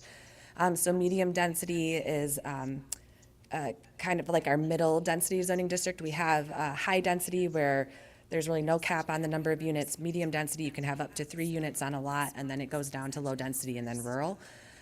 Medium density, you can have up to 3 units, but under the underlying zoning district, for each additional unit above 1, you have to have an extra 5,400 square feet of lot area. So the applicant wanted to do a duplex on this property. However, they didn't have enough lot area to do a duplex. So normally a duplex wouldn't be coming before you, but because they didn't have enough lot area to do the duplex by right, they're going through the cottage court conditional use permit process. So that's why it's before you tonight for you to review. This lot was created in 2007 through a subdivision, and the only reason I mentioned that, and I included a copy of the approved subdivision plan in your packet, is because there were a few notes on that subdivision plan that I wanted to draw your attention to, specifically notes 9 through 11. I can sort of read them really quickly. So lot 9 talks about the proposed lot 2, which is the subject parcel being discussed this evening, is hereon to have a deeded 20-foot access easement across lot 1 for purposes of a future driveway. The second one, and sorry, 8 through 11. Note number 8 is talking about a 20-foot wide sewer easement. That's one I wanted to draw your attention to, across lot 1 for the purposes of installing a sewer line for a future structure. And then note 10 is planning board requires approval by the city engineer of sediment and erosion control and stormwater management designs prior to issuance of a building permit. And note number 11, prior to the issuance of building permits on lot 2, the applicant shall A, install sedimentation and erosion control devices following best management practices, said design and installation to be approved by the city engineer, and B, submit a design for handling stormwater runoff to be approved by the city engineer. And so because those notes are on the subdivision plan, we're recommending as staff to just include them in the motion for approval for this application, so that it's clear that that needs to happen when the building permit is submitted. So that's the reason why I wanted to draw your attention to that. With respect to the surrounding uses, there's adjacent to this property, there's an existing 4-unit building, a residential building, a duplex, and then across the street and to the south are single-family homes. Staff did make a preliminary determination that the proposed duplex most likely wouldn't have regional impact. You'll have to make the final decision on that. With respect to the departmental comments, so between the time that the staff report came out and this evening, the applicant has submitted revised materials that address many of the departmental comments that are listed in the staff report. The applicant has clarified that they're going to be connecting to water on Colony Court and sewer on Ellis Court using that 20-foot easement that I mentioned. And they have modified the location of the driveway to address the concerns about turning conflicts. And the other comments here regarding the sewer pipe and the detailed drawings. So those have all been addressed. With respect to the cottage court development standards, the first one, 17.5.1, is in regards to development types allowed. I just included a table in your staff report to show you what the requirements are and then what the proposal is. All of them appear to be met. So happy to answer any questions if you have any questions about those. The conditional use permit standards for the dwelling unit size, excuse me. So the standard requires a maximum average size of 1,250 square feet of gross floor area and a maximum building footprint of 900 square feet per unit. And that gross floor area doesn't include the garage area. And so the proposed units would each be 1,140 square feet of gross floor area and have a footprint of 608 square feet. So that standard has been met. With respect to parking, this standard has both a minimum and a maximum requirement. So it requires a minimum of 1 parking space per unit and a maximum of 1 parking space per bedroom. Each unit within the duplex would have 2 bedrooms, so the applicant is proposing 4 parking spaces, 2 that would be surface parking spaces and 2 that are in the garages under the units. So that standard has been met. Building separation doesn't apply, there's only 1 building. With respect to driveways, the applicant is proposing a shared driveway. So since the time of the staff report, the driveway details have changed. I believe it's now, I think 20, is it? Thank you. So 20 feet at the property line, 30 feet at the road. Thank you, Mr. Noonan. At the time of the staff report, it was proposed to be narrower, but they have modified it since that time. And staff, with respect to the driveway, because typically a single-family home or a 2-family home, if someone were to submit for a street access permit or request a modification to their street access permit down the line, the planning board, you've delegated your authority for the review of those driveway permits to the city engineer's office. So in this instance, because it's coming before you for approval, we just wanted, we're recommending that you put on the plan, or that you require that a note be added to the plan that states that future modifications to the driveway can go before the city engineer for approval, just to make it clear that any future modification to the driveway doesn't have to come back before the planning board. It can be reviewed administratively like every other duplex in the city.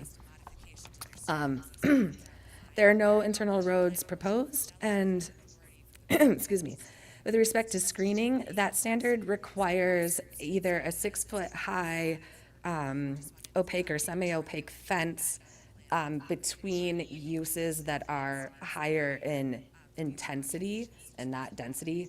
So what that means is if you have a use that's proposed that's a more intense type of use, so an example would be a duplex next to a single-family home, that standard requires screening between those uses.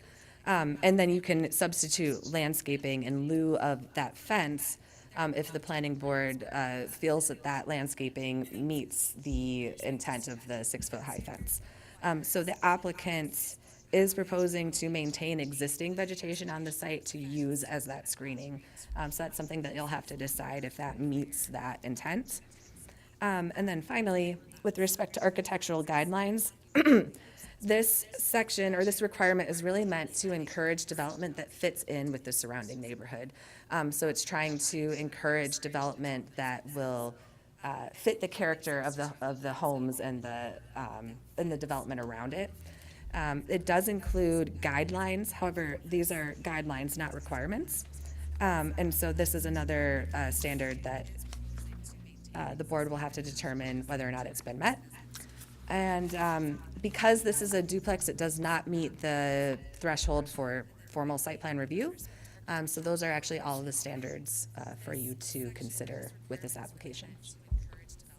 Happy to answer any questions. Questions for staff? Any comment? So do we have additional wording to deal with those other conditions? The notes. Oh, sorry. So I believe in the recommended motion language on page 59 of your packet, I believe already addresses those.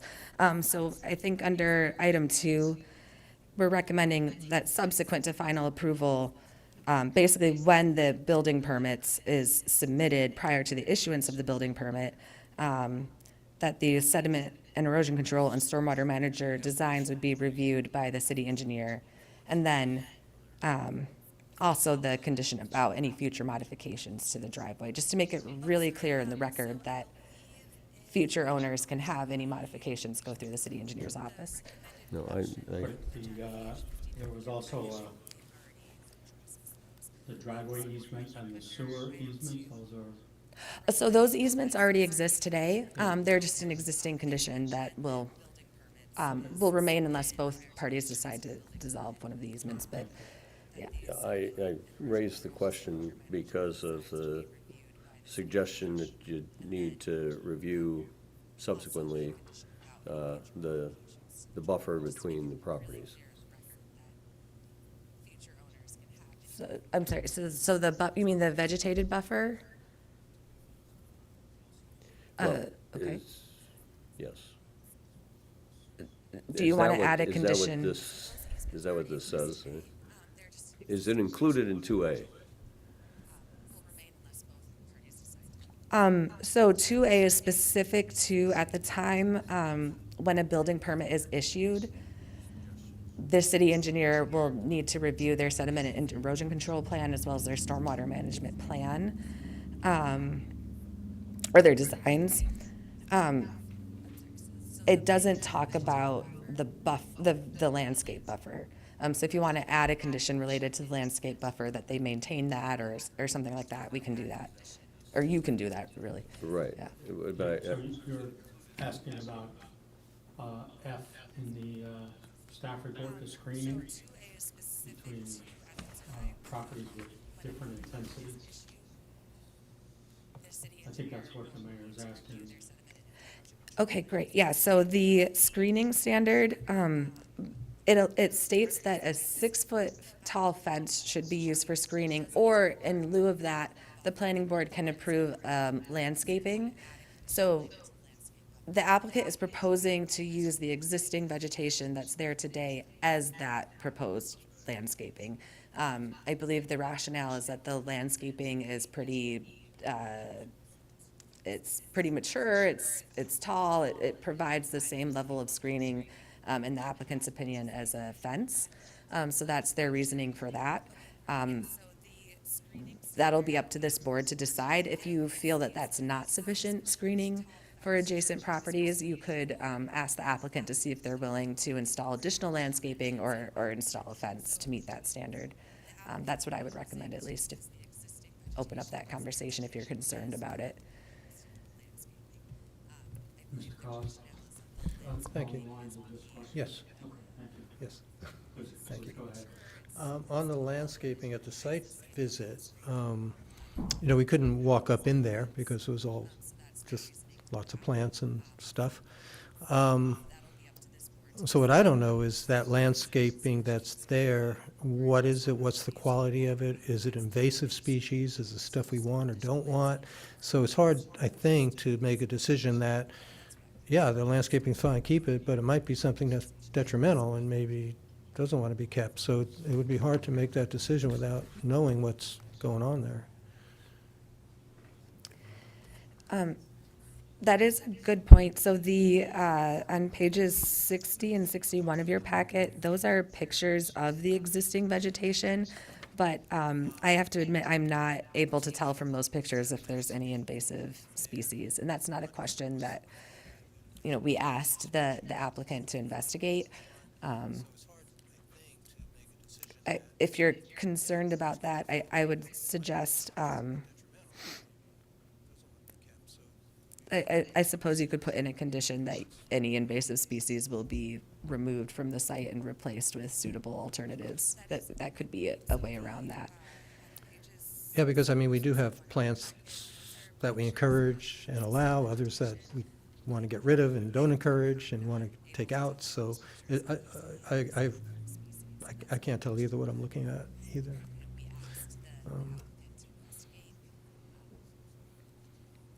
Anyway.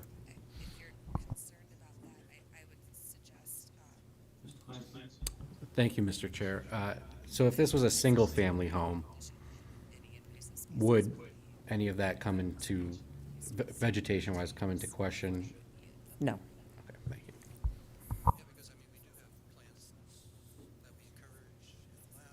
Maybe this is a question for the applicant, if you could just address kind of what, I mean, I see the pictures on 60 and 61.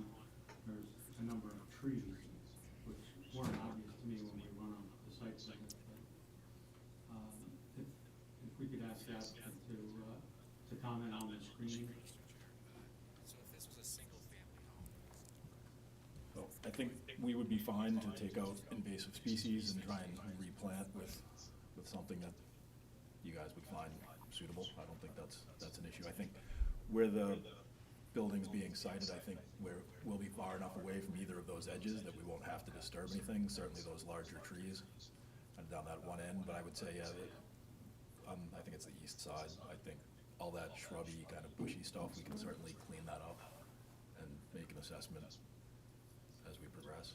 Yeah, so the construction process will leave some of that screening in place. Yeah, certainly the big trees down that one end we won't be anywhere near those. But I think when the sewer line goes up to Ellis Court, I think some of that will certainly get affected, so some of that will have to get replanted anyway. Okay, so just for clarification, which sides need to be screened? So the standard is, it states that you have to have screening between uses that are more intense than the adjacent uses. So it's only screening from, I believe it's to the south and then west. Across the street are some single-family homes.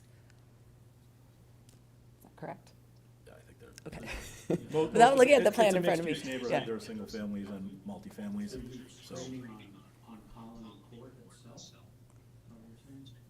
Yeah, actually, for both the parking and the single-family homes across the street. And that's included in the application with the samples? Certainly not for across the street, no. Yeah, I believe, so, and correct me if I'm wrong, because I was not at the site visit, but I believe there's like a slope, like kind of like a bank along Colony Court. So, I mean, we could utilize part of that bank for sure, as, you know, it slopes up and then we have the flat. But, I mean, I would be okay with whatever sort of conditions you want to put on trying to screen that front. We can certainly come up with a design that would be approvable by you guys. Whether you leave it up to staff as part of a condition So or. if you would, during our discussion, staff wouldn't mind scratching out a condition with respect to the screening, that would be great. Mr. Clancy? Thank you, Mr. Chair. Would the property on the east side be also considered intensity? Because it's pretty close to that. I think there's a parking lot, it looked like, behind there as well, or I don't know if there was parking behind there or not. It looked like a dirt lot. Is the east side, is Ellis Court to the east? Yeah, I believe, isn't the property a duplex? Is it, so I think. It's a multi, I think it says 2 units on the plan. Yeah, so the screening technically isn't required between a duplex and another duplex, so, yeah. Okay, thank you. Thank you, Mr. Sampson, appreciate it. Other questions for staff? Anyone? Okay, thank you. So at this time, I would invite the public to ask questions or provide comments. Can I just see a show of hands if who wants to speak? Okay. Great, thank you. We'll start in the front. Hi. My name is Lori Oberon. I live on 32 Colony Court. I am representing most of Colony Court here. Recently, there were drainage issues that were supposed to be fixed on the street, and in the backyards, there was construction for multiple years. We're worried about the stormwater runoff from this potential construction site causing additional issues, considering it's not well remediated currently. There's still standing water in the yard, in all of the yards, anytime there's a severe storm. So we want to make sure that the stormwater management is something that is identified and provided. We're also worried about the parking and traffic impacts because, as Sarah, Ms. Bazzani indicated earlier, the road is very narrow and there are multiple people that live on the road, and a lot of those houses have multiple families in a single home. So there's multiple vehicles or there's teenagers driving, and we want to make sure that the impact for those people is not something that is going to cause any potential harm. There are 2 people that have they're on oxygen, and a couple of people work from home, and we need to make sure that we can easily maneuver off the street if necessary during potential construction. We are wondering how long construction is potentially going to last if it does happen. And expected noise levels, because again, multiple people work from home and are going to be home during the day, so we want to make sure that it's not going to impact the quality of life for those people. And what safety measures are going to be in place during construction, because there are a lot of children that ride their bikes on the street and play outside just in the road because it's a dead-end road. We have a sign up that says slow children are playing, and people maintain that, but we don't know how a construction worker or someone along those lines is going to impact that, and potentially any construction debris could potentially impact that for them. What permits will be needed, or have they already been requested? We don't know. We're just wondering about that. Is there any way that we could potentially see civil engineering reports, any analysis or assessment of land, drainage, traffic patterns, or other site-specific factors prior to this being approved by the city? Because that's a major thing, because as stated previously, we have multiple vehicles and we park on the side of the road, and we've been doing this for 30 years since we've lived there. We were wondering if there's going to be any construction materials used that might impact the environment. We also were discussing the grade for the driveway. If it's only going to be a 12% grade coming from Colony Court, they're going to have significant excavation necessary to create the home or the platform of the home. How is that going to impact the slope behind it, and then potentially the drainage behind everything? And then I saw on the plans that there's going to be an area for snow removal. Again, how is that going to impact potential drainage? Not snow removal, but like snow storage. So they're going to plow to a specific snow area. How will that potentially cause drainage issues? Exterior lighting, so for the 2 houses that might potentially be across the street from this, how would that potentially impact the families that currently live there, and like where their levels are? The vegetation that he indicates that's already there, if the driveway is going to come straight from the road, is he going to leave a hill in front of the home to maintain that vegetation? That's kind of a weird thing, because the hill's probably, what, 8 feet high from the road? So that's just a strange transition to maintain. So if there's not gonna be a fence, it's just a strange transition. Yeah, that's what I have. You have anything more? Thank you. Hi, my name is Stephen Dower. I live on 16 Colony Court. It's gonna be right around in between our houses where the driveway was proposed, which I thought was only gonna be 10. Looks like, what, 30 feet now, which is gonna take up a lot of our parking, but I'm wondering, because there was said that there was a right-of-way up on Ellis Court, and wondering why that isn't being utilized on a less dense street. Just wondering. Mainly that, besides what was just covered, but, like I said, that's gonna impact us tremendously. We picked to live here on the street for a reason, and this is gonna disrupt it pretty drastically, so if we could get an answer on that at least. Thank you.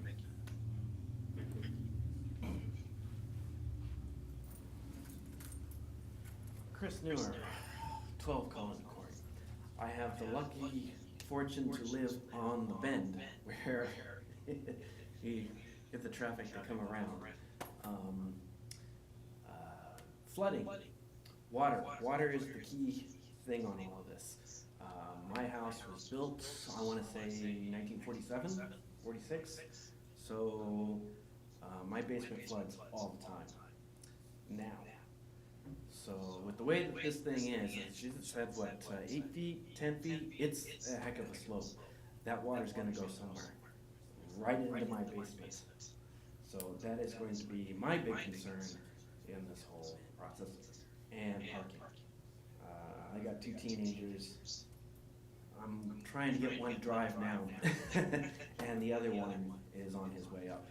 So more vehicles, if, you know, whatever's being utilized for parking on this, I'm sure that they're gonna eventually have multiple vehicles. Parking is going to be a major issue. Parking and water. That's all I got. Thank you.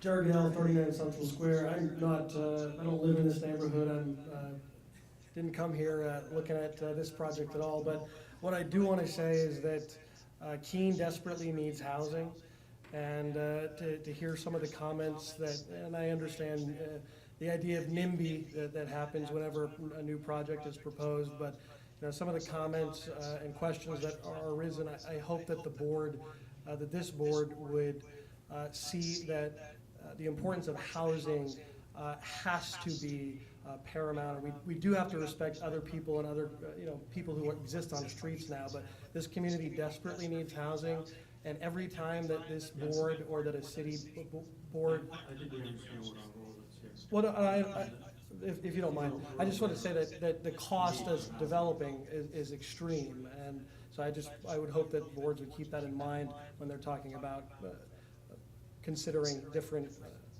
things to require of applicants. All right, thanks for your Sure. comments.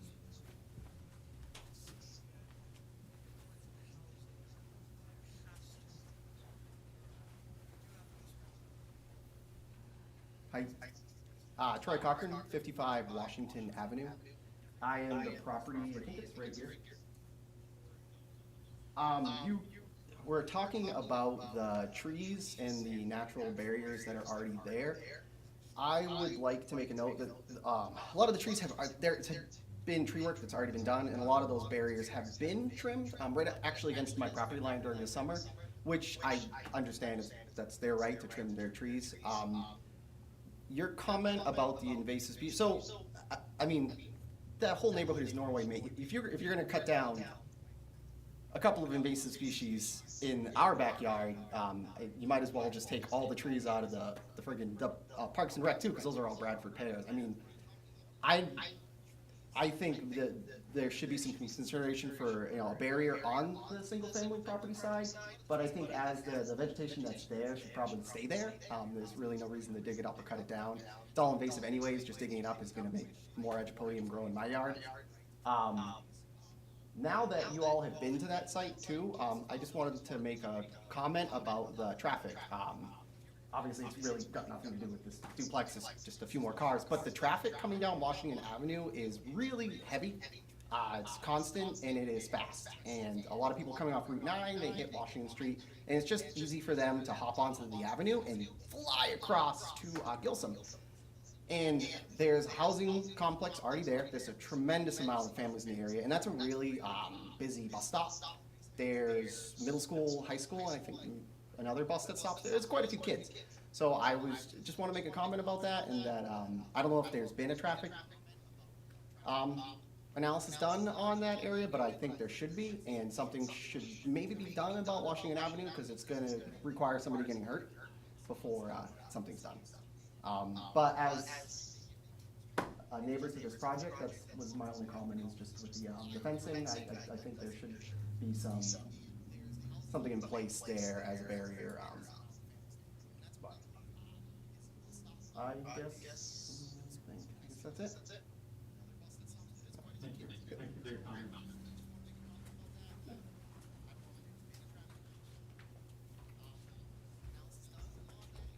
Hi, Kelsey Fleet Cochran. I live at 55 Washington Avenue. I just wanted to clarify in terms of the screening barrier that is there right now. In the summertime, it looks much different than it does in the winter. So in the winter, it is nothing. There is absolutely no barrier at all, because the only screening that we get is probably from mid-May until the leaves fall down, just to let everybody know. A fence would be appreciated in that it would provide consistent screening for all times of year. Thank you. Thank you.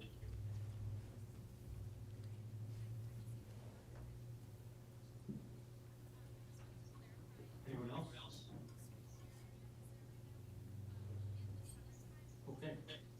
I appreciate the comments, but at this point, I'm going to close the public comment section.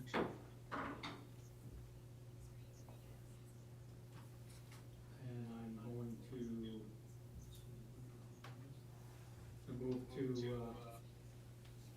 move to the motion. There's no waivers on this that are required, right? And, excuse me, Mr. Chair, given the comments, especially the most recent comment, I'm curious to hear from the board. I think you had asked about adding a condition of approval related to landscaping. So I was just curious, I have language here, but is the board more inclined towards landscaping or a fence, or it just needs some direction for wording that motion? Yeah. Yeah, it sounds like the vegetative screening is deciduous, not there. Mr. Chair, given the comments, especially the most Anyone on the recent board want to comment, comment, I'm curious to whether hear they think from the the fence is board. better? Mr. Costa? Thank you, Mr. Chair. I do want to just clarify my comment on landscaping, and it was sort of tied to this, that we don't know the quality of it, the effectiveness of it. And it does sound like if it's not effective in the winter, then fencing might be more appropriate, unless the developer wants to put in a lot of quality landscaping. So one way or the other to get the effect of screening. But it appears then that this planting that's there doesn't work as it's supposed to all year long. Mayor Con? And whatever that final resolution is, the erosion control of having whatever vegetation can be sustained, I think is important, given the drainage concerns. So, staff, I don't know how you want to review this, but I think if we just go down a single path of saying there's gotta be fencing all around, you know, that just may not be the best idea on one side. Maybe that's a good idea, and to other sides, it's not. In any case, I don't know how you're gonna treat this. I just wanna say, I'm inclined to wanna see how the site could be developed, but I think there are some things to take into consideration, and this buffer is important.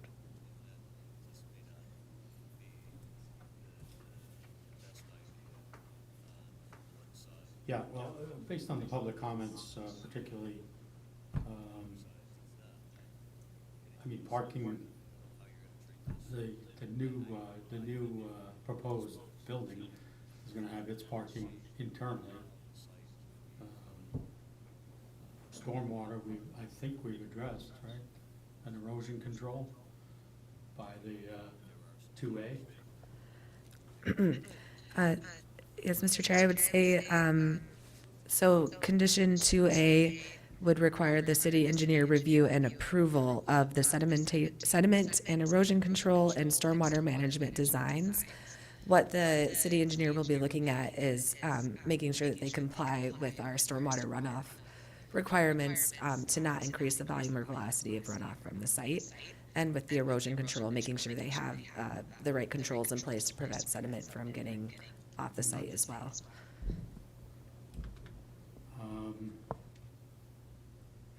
And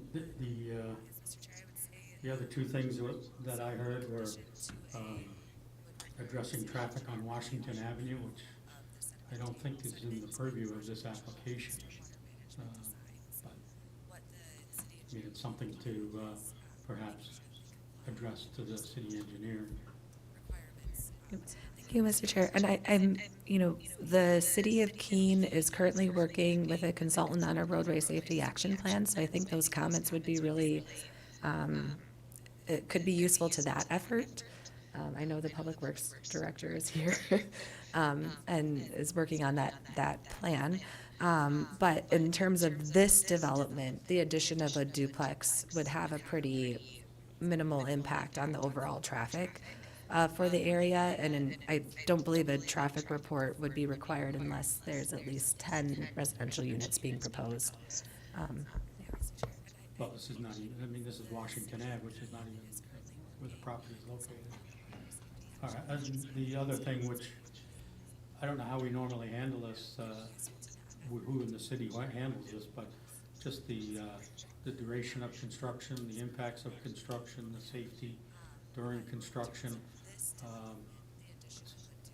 Typically not part of the merits of a project, at least from a planning board perspective. That's enforcement. Who looks at that? Yeah, so that would be, excuse me.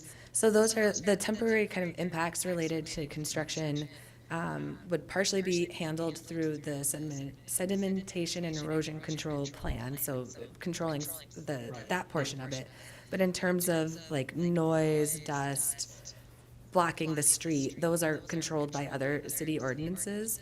And one thing that you could require is a pre-construction meeting, so that before construction begins on the site, city staff can meet with the contractor and everyone involved with the project to just kind of go over what the plan is, make sure everyone's aware of city ordinances and regulations that they need to comply with.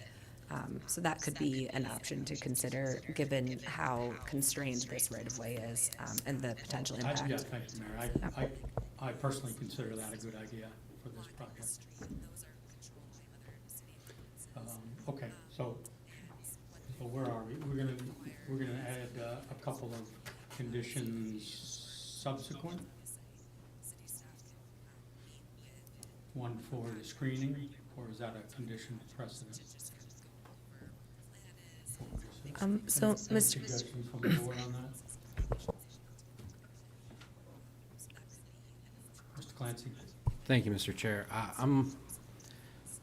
because of the duplex, and I feel like this building conforms to the neighborhood, and I'm worried about fencing kind of not conforming to the neighborhood. So if we were to put some type of screening there, for me, I'm more inclined towards a vegetative screening than a fence, because that's gonna require maintenance and cutting of vegetation that's already there constantly to keep that fence looking good. So it could spread species that don't want to be spread around, whereas vegetation would grow and not need as much maintenance as a fence. Okay, thank you. I was just, but we have these two additional items, a pre-construction meeting and the effective screening, if you will. So these will be additional conditions on any approval. Ms. Brunner, would you suggest that those would be precedent or subsequent? I guess the construction meeting would be subsequent. Yes, so the pre-construction meeting would be subsequent to final approval, but prior to the start of construction. And then with respect to the screening plan, I would just say to please be as specific as possible about what it is that you're asking of the applicant. So I think if you're requiring that a vegetative buffer be installed and maintained, that could be a condition subsequent, or if you just want to see a plan or show a fence on a plan, that could be a condition precedent. Either way, just be really clear about what it is that you're asking the applicant to do, so that it's something that we as staff can just check off and say, yep, that's been done. Otherwise, it would need to come back before you for further review. Mayor Khan? Yeah, I like the chairman's wording, effective screening. If you can work with that, and if folks can work with that, it allows for the determination of where it's appropriate for vegetative and where it's appropriate for something that's a more thorough fence. And the other thing, while I'm saying something, in your pre-construction meeting, is that the time to clarify where parking would take place? I think, if I'm interpreting people on the street's concern during construction, it would be, that concern could be abated if parking was on site. However feasible that is, there may a little bit of a hardship to maybe have to manage bringing people to and from the site. It may constrain parking on the street to in front of the property as opposed to spreading out down a narrow street. So those are the things I think that could be done. I don't know if that's something that's managed through a pre-construction meeting. So I think that's certainly items that could be addressed during the pre-construction meeting. I think the key thing here is just making sure that during construction, they're complying with all city ordinances and regulations with respect to making sure that they're not blocking the flow of traffic or creating any sort of hazard for neighbors. And part of that for the folks who are here today is letting city staff know if there is an issue, because we're not out at every site every day. So yeah, certainly we can address those issues in a pre-construction meeting and ask for a plan just to kind of know where parking and all of that is going to occur. But then, the city does have regulations when it comes to, for example, blocking the flow of traffic. You can't do that. So if that is happening, that should be reported to the city and it can be addressed that way as well. So I don't know if that's getting to what you're asking for, but I think that's the best I can come up with. And maybe it's to add to the pre-construction meeting, among other things, we'll address parking and material storage. Okay, great. So I'm working on language. Right now I have, just as a draft, prior to the start of construction, the applicant shall hold a pre-construction meeting with staff to address any potential impacts to the neighborhood during, from construction activities. Does that work for everyone? Yeah, works for me. Okay.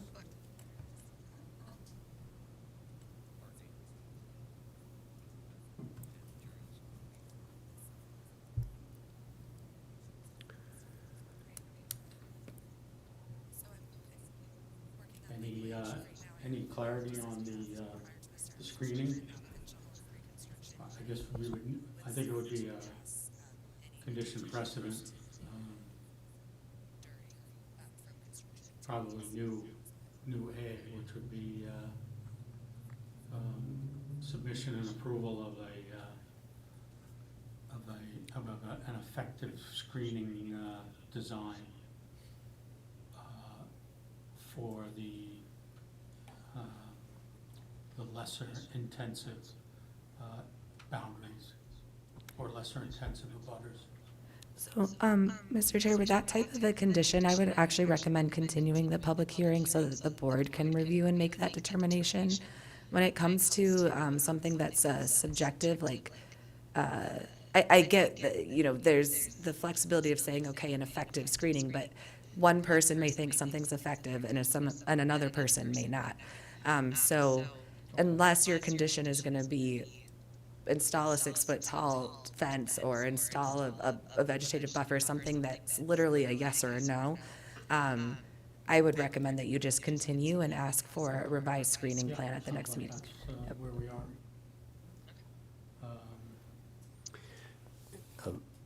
Mayor Con? Yeah, I want to make sure that I heard something along the way here, that screening to the front of the property isn't a necessity. That to the curb line just seems like to create a buffer that's not there currently, and it seems unnatural to do that at the curb line. The abutting properties, I get, but the abutting street is, to me, seems excessive. Okay, so stated. Okay. Any other comments here? Otherwise, I think we're at a point where we're gonna request a continuance. And Mr. Chair, one thing you could do if you'd like, you could invite the applicant back up to see if they have any suggestions or proposals for screening, just now that they've had a chance to sort of listen to the concerns, just a question, suggestion.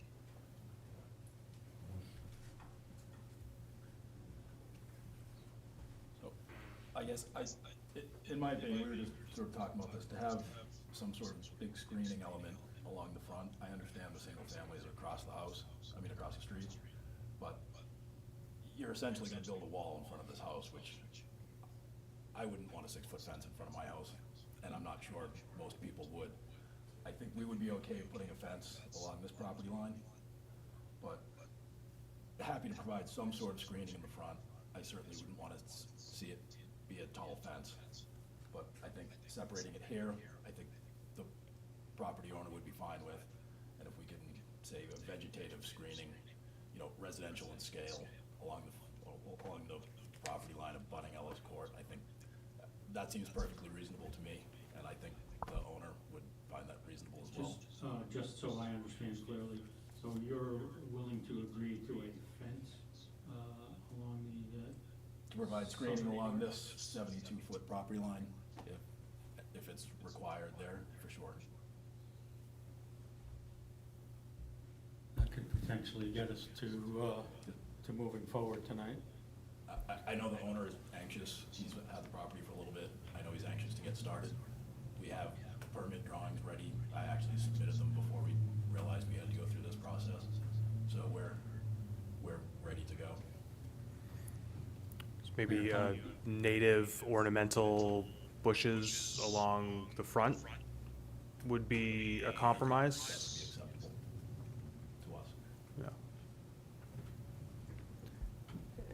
Good suggestion, Mr. Clement. And the other couple of signs that the use is compatible?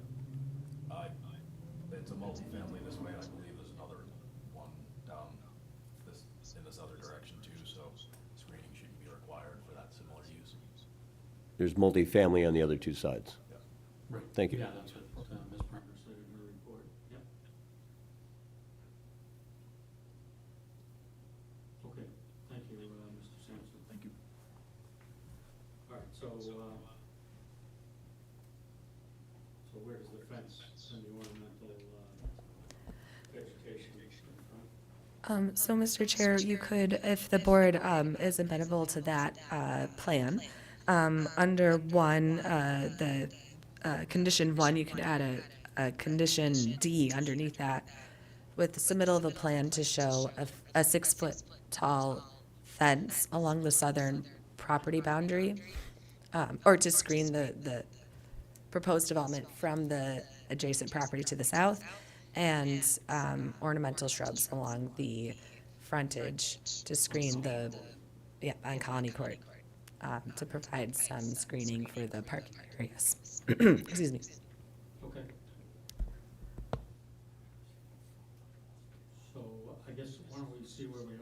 So, I don't know if you captured all of that? Okay. So in that case, I'll entertain a motion then at this point. I would like to recommend a motion to approve PB-2024-08 as shown on the site plan identified as Site Grading Plan POMAH LLC, sorry, I don't know how to say that, prepared by Fieldstone Land Consultants at a scale of 1 inch equals 10 feet and dated June 21st, 2024, and on the architectural plans identified as proposed townhouse, 0 Ellis Court, Keene, New Hampshire, 03431, prepared by Sampson Architects at varying scales and dated May 21st, 2024, with the following conditions. Prior to final approval and signature of the plans by the planning board chair, the following conditions shall be met. A, engineer's stamp appears on the site grading plan. B, owner's signature appears on the site plan and architectural plans. C, submittal of 5 paper copies and 1 digital copy of the site plan and architectural plans. And D, submittal of an effective screening plan between the abutters of a 6-foot tall fence at the south and ornamental shrubs on Colony Court to create a buffer that will have no impact on drainage or flooding. And 2, subsequent to final approval and signature by the planning board chair, the following conditions shall be met. A, city engineer review and approval of sediment and erosion control and stormwater management designs prior to the issuance of building permit. B, any future modifications to the street access shall be reviewed and approved by the city engineer. And C, to schedule a pre-construction meeting to go over plans, including parking and material storage and any impact project may have to neighborhood. Thank you. Second? Khan, thank you. Any discussion? Okay, let's move to the vote. All those in favor? Any opposed? All right, motion as amended is approved. Thank you, I appreciate everyone's input.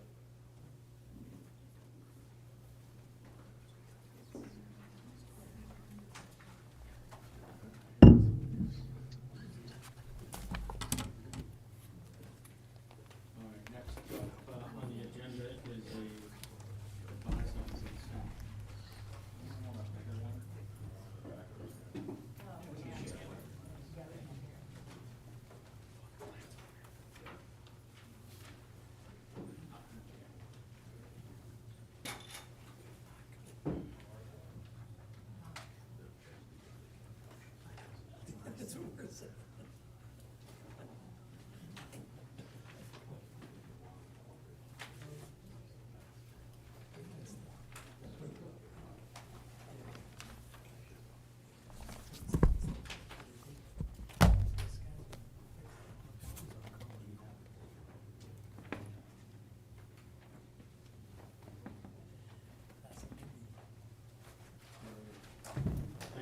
patience on the one that we received.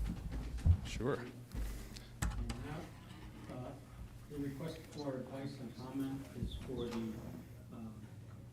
review on a proposed development at 57 Marlborough Street and 3 Aliber Place, in accordance with RSA 674:41 subsection 1.d.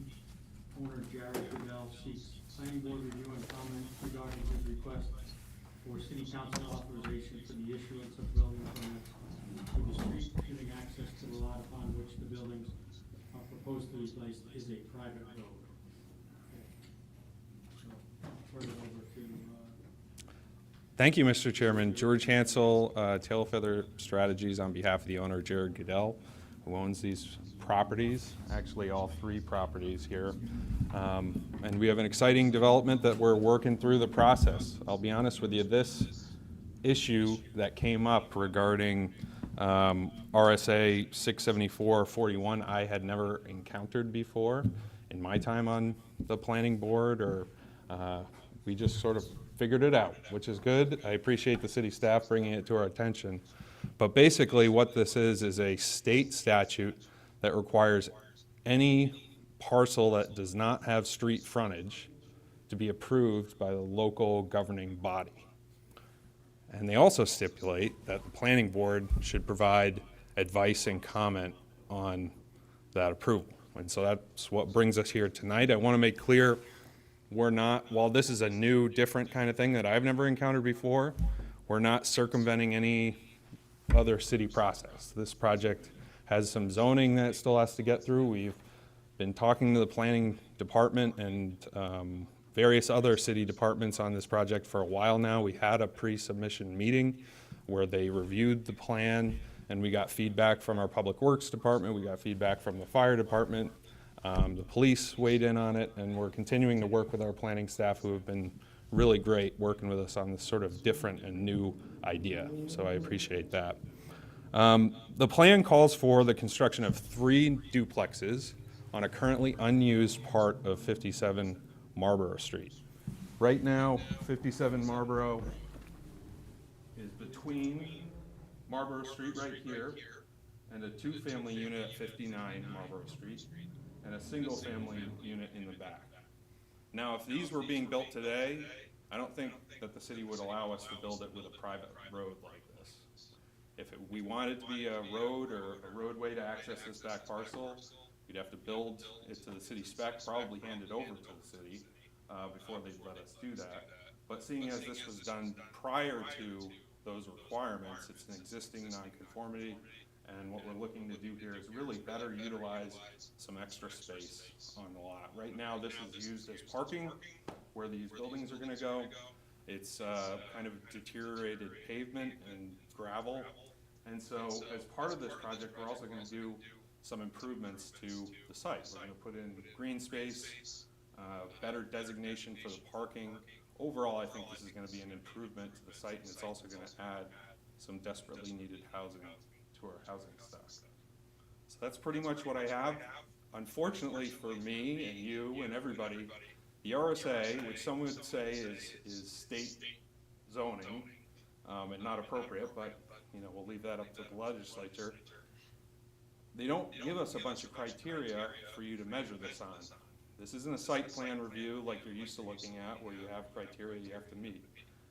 In my research, I looked at a few approvals, similar things that happened around the state, and it seemed to me that most planning boards and select boards or city councils were basically reviewing these plans to look for emergency access, to make sure that someone wasn't building way out in the woods off of a Class 6 road so that ambulances couldn't get there, police and fire wouldn't know how to access the site.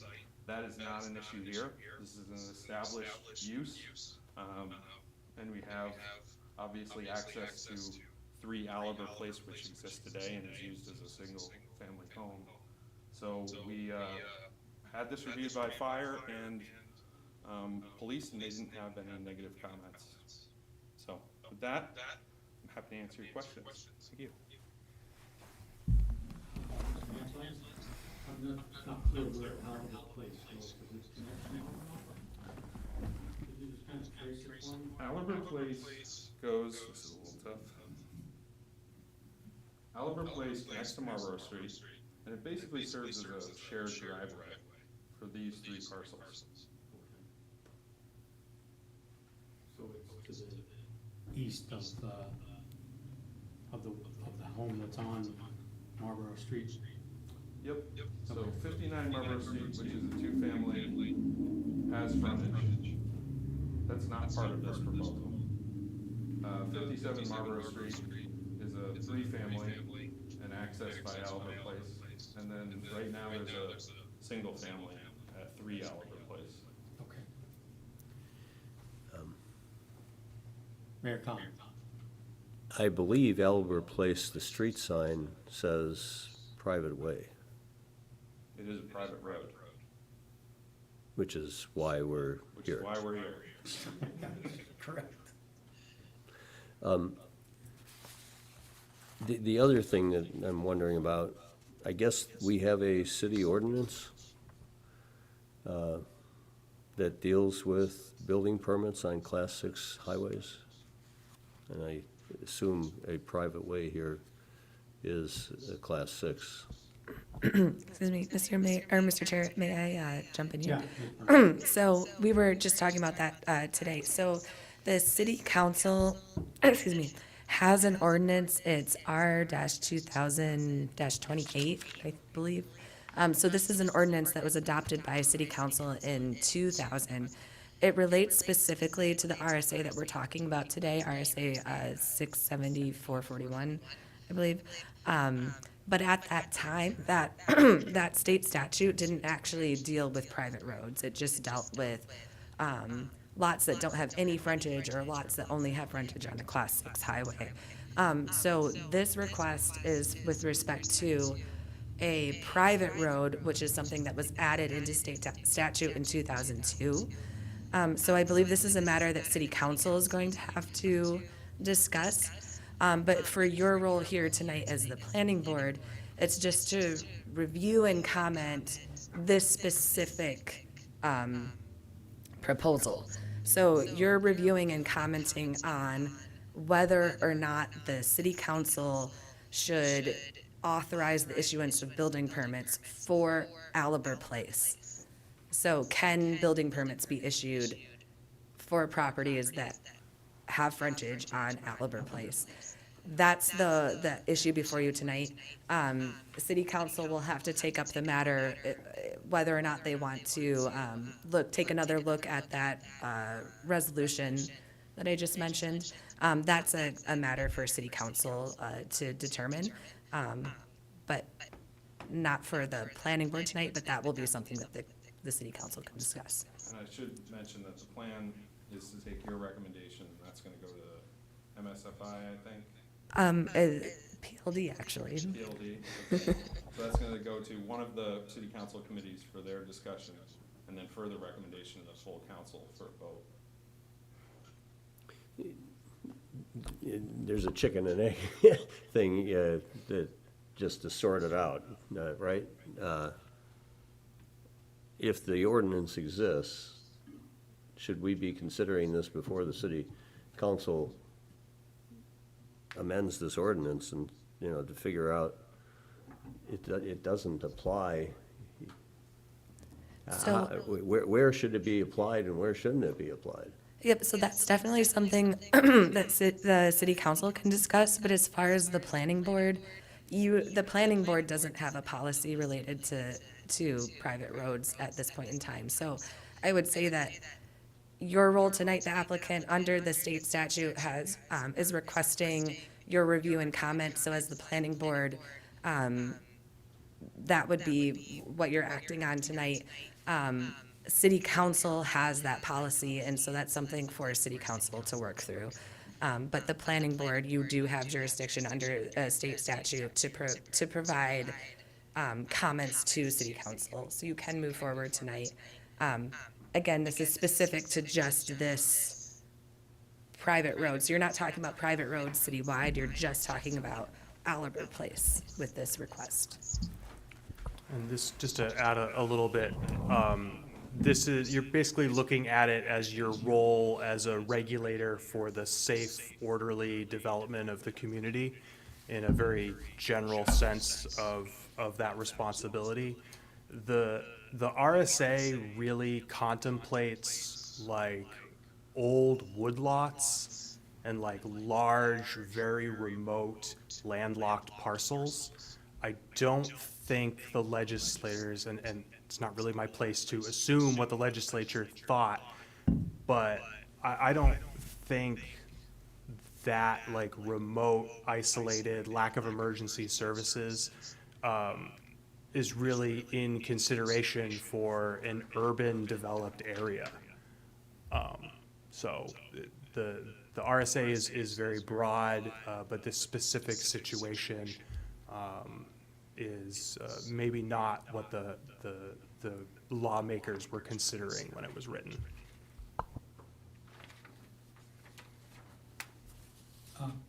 Ms. Fasano.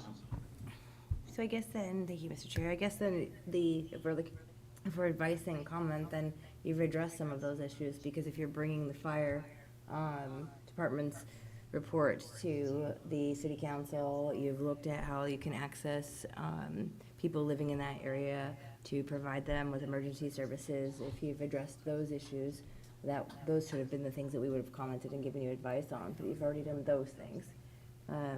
So I guess the only other one would be about how that is maintained and snow removal and things like that. You might want to look into some of those things before you go up there as part of a concern, but otherwise I don't think I have anything additional to advise on. I have a question, just lack of knowledge on my part. Is a private road by definition Class 6?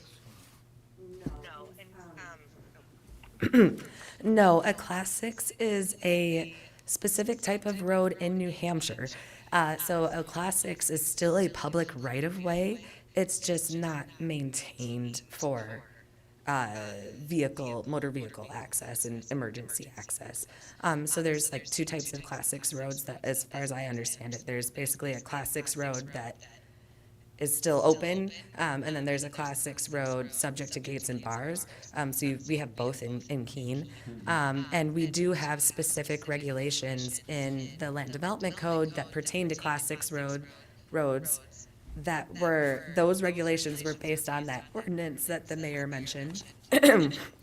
But we don't have any specific guidance for private roads, and that's because we don't define a private road in our regulations. The state RSA doesn't define a private road, and at the time that the resolution that City Council adopted, at the time that they adopted it, the private road section of state statute wasn't in existence yet. Okay, Yeah. thanks. So, Could we, I mean, I see the city engineer, sorry, it's your presentation, but the city engineer's here. I mean, how would you interpret the status of this private road? I went from Wendy Pelletier, who's shorter than me, to speaking after the former mayor and feeling a little inadequate. Okay, thank you, Mr. Chair. Don Lashers, Public Works Director.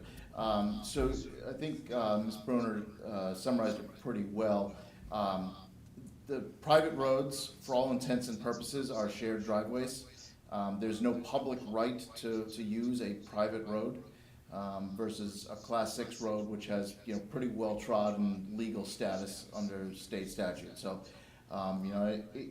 in the ordinances or in the RSAs, it talks about how the property owner has to record with the Registry of Deeds a notice on file that the public is not liable for any maintenance of this road, that it's, any damages accruing to property owners on this road are not a municipal responsibility. So in terms of that, Public Works will not be maintaining this road, the utilities will remain private. So really, this is, I think it seems to be really a legal technicality more than something of public interest. While you're there, the provision of public utilities to these properties, to this property and the improvements on the property, what is the city's responsibility to provide city services? So we have to provide service, obviously. Currently, 57 Marlboro, the front building, and 3 Aliber, the rear building, each have their own private water connection. So each of them has a water pipe that runs from the building to the street. This is what our records show. They share currently a single service, sewer service line. So one sewer service, and I believe, I'd have to double check this, but I believe it actually serves the front building, which is 59 Marlboro Street, 57 Marlboro Street, and 3 Aliber are all served off of a single sewer line. What our ordinances say about shared utilities is a shared utility can be used to service multiple buildings on a single residential parcel, but you can't have shared service serving multiple residential parcels. The applicant has proposed to merge his 2 lots, 3 Aliber and 57 Marlboro, into a single residential parcel.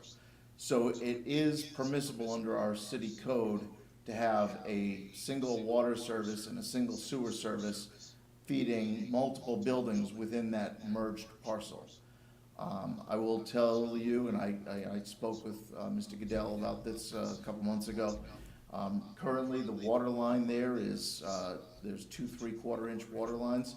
That is not gonna provide satisfactory service to, I guess it's gonna be 6, no, it's more than that, right? So it'll end up being 7 residential units.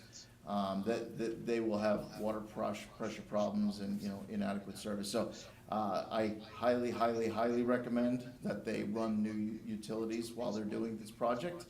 But it is permissible under our code to have a single service for water and sewer to feed off to multiple buildings.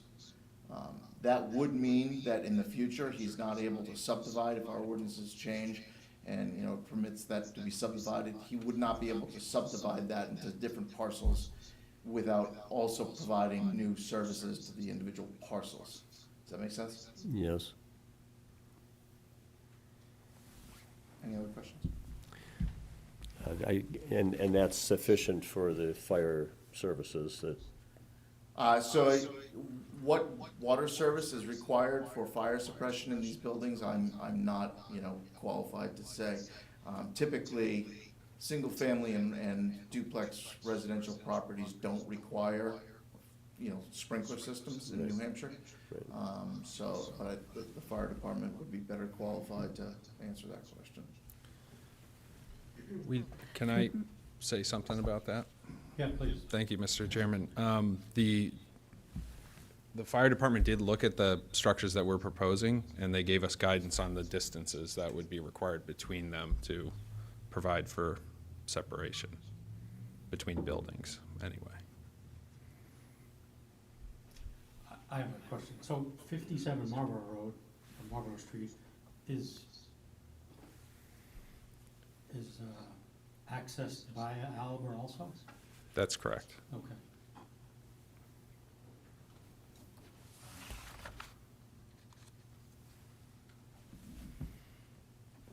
So that's non-conforming in some ways as well, huh?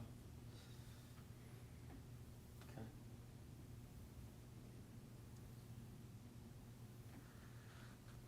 Other comments for Mr. Hansel?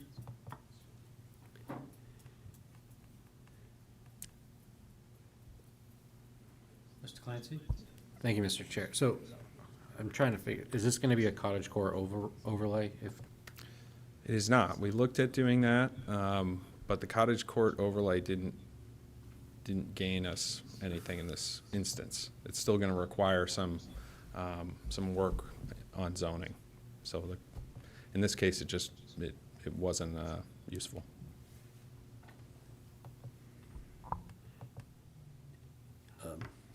So the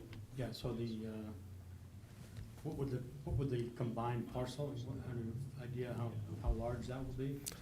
How large that would be? It will be, I don't have the acreage necessarily, but it's a combination of, it's basically this outline here and then back Okay.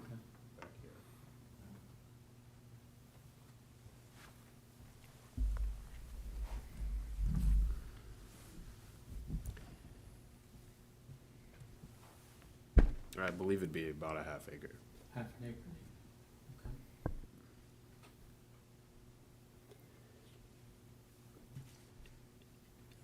Mr. Chairman? Okay. Yeah, Mayor Khan? have a thank you. comment? Yeah, what is the action then that we are taking? Yeah. Yeah. Mr. Chair, if I may, so I think the cleanest way to do this, so you don't have to make a motion, but I would just recommend making a motion and summarizing any comments that you have in that motion, so it's clear going to city council. And the reason for that is that we're gonna be going, this item is going to the PLD committee on Wednesday, so there isn't gonna be time to have the draft minutes ready for that PLD committee meeting. So I just, in order for it to be clear, it would be good to just include in a motion any comments or advice that you want to have the city council consider with this request. I did include in the packet on page 77, just a memo with a recommended motion language. I didn't want to assume what your comments would be, so I didn't include any in that motion. So you can feel free to use that as a starting point. What page? Page 77. Not what my package shows. Yeah. I have an old version. Oh, I see, yeah, 75.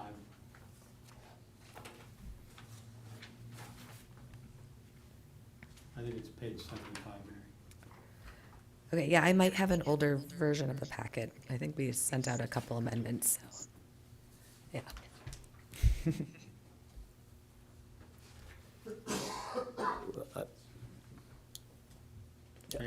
I'd like somehow to ask the committee reviewing this to consider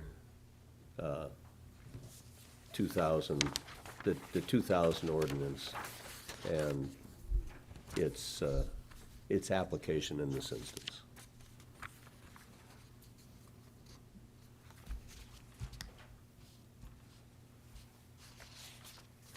And, you know, it's not that, it's that, I think it really deserves that kind of attention. Other applicants could have similar kinds of considerations on private drives. And I think the council, but in particular PLD ought to weigh in.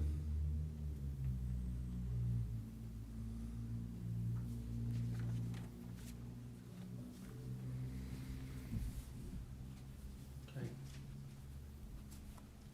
Any other questions or comments? Because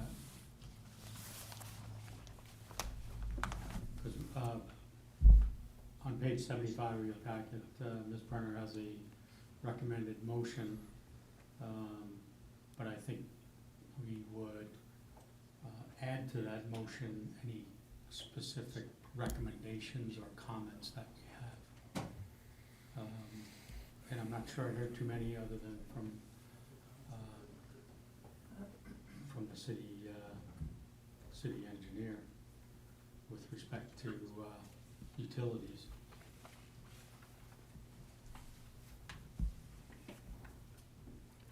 And can we add a comment back to, I mean, this is a recommend that the city council grant. Correct. But, you know, that the city council will also consider how the conformity of this application to the ordinance 2000-28. I mean, this is just our recommendation. The city Right. council has to Right. do their own deliberation. Right. Based Excuse me. on whatever rules they need to follow. And, excuse me, sorry, the Public Works Director just pointed out, I misspoke earlier. It's a resolution, that city council has, not an ordinance, and I apologize if I created any confusion. Yeah, so the city council, it's ordinance R-2000 I believe 28. That, just to make sure the record's clear, it's a resolution, not It an is a ordinance. resolution, Yeah, yeah. and it deals specifically with Class 6 roads, development on Class 6 roads. This is not a Class 6 road,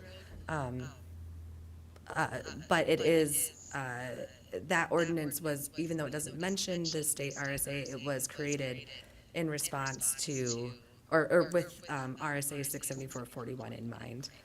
So that's kind of the connection to this issue tonight, is that they're both in that same state statute, or came from that same state statute.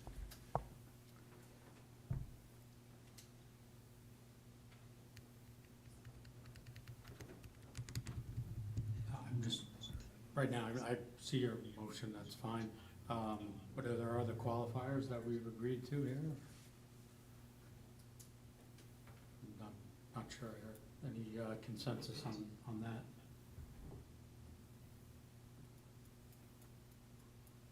Mr. Cost? Thank you, Mr. Chair. It's not a qualifier, but, I mean, I think this is a very creative approach to provide some workforce housing, and I think that's important. I think it's using a site that's, as you described, is crumbling concrete. So, aside from the issues of the private road, these kinds of innovative ideas to get particularly this size housing, which we need, is just commendable. And so I just wanted to put that forward. There may be other issues with it and legal issues, but as a point of concept of providing, small rentable housing, which we desperately need, I think, in a really nice location, is something I hope we could accomplish here. Thanks. I have another question for staff. Is it probable that we'll get another bite at the apple if this is gonna go ahead? We'll have a site development plan to look at some point? So if, excuse me, if this request is approved by city council, the applicant is going to the ZBA, so there will be another opportunity for the public to participate in the process. I believe they're gonna be requesting a couple of variances related to dimensional requirements, and then a special exception for a parking reduction request. So all of that will be a public hearing before the ZBA. So the public will have another opportunity. In addition, because of the site itself does have a 3-unit building on it, so the duplexes themselves are not subject to site plan review, but because it's a site that has a multifamily unit on it, the changes to the site will require probably like administrative planning review. But that wouldn't necessarily be coming back to this board for a site plan review. Trying to think of, and then the next thing that would be required would be a building permit itself, which would be reviewed by staff. Okay. Mayor Khan? What is the zoning on the site?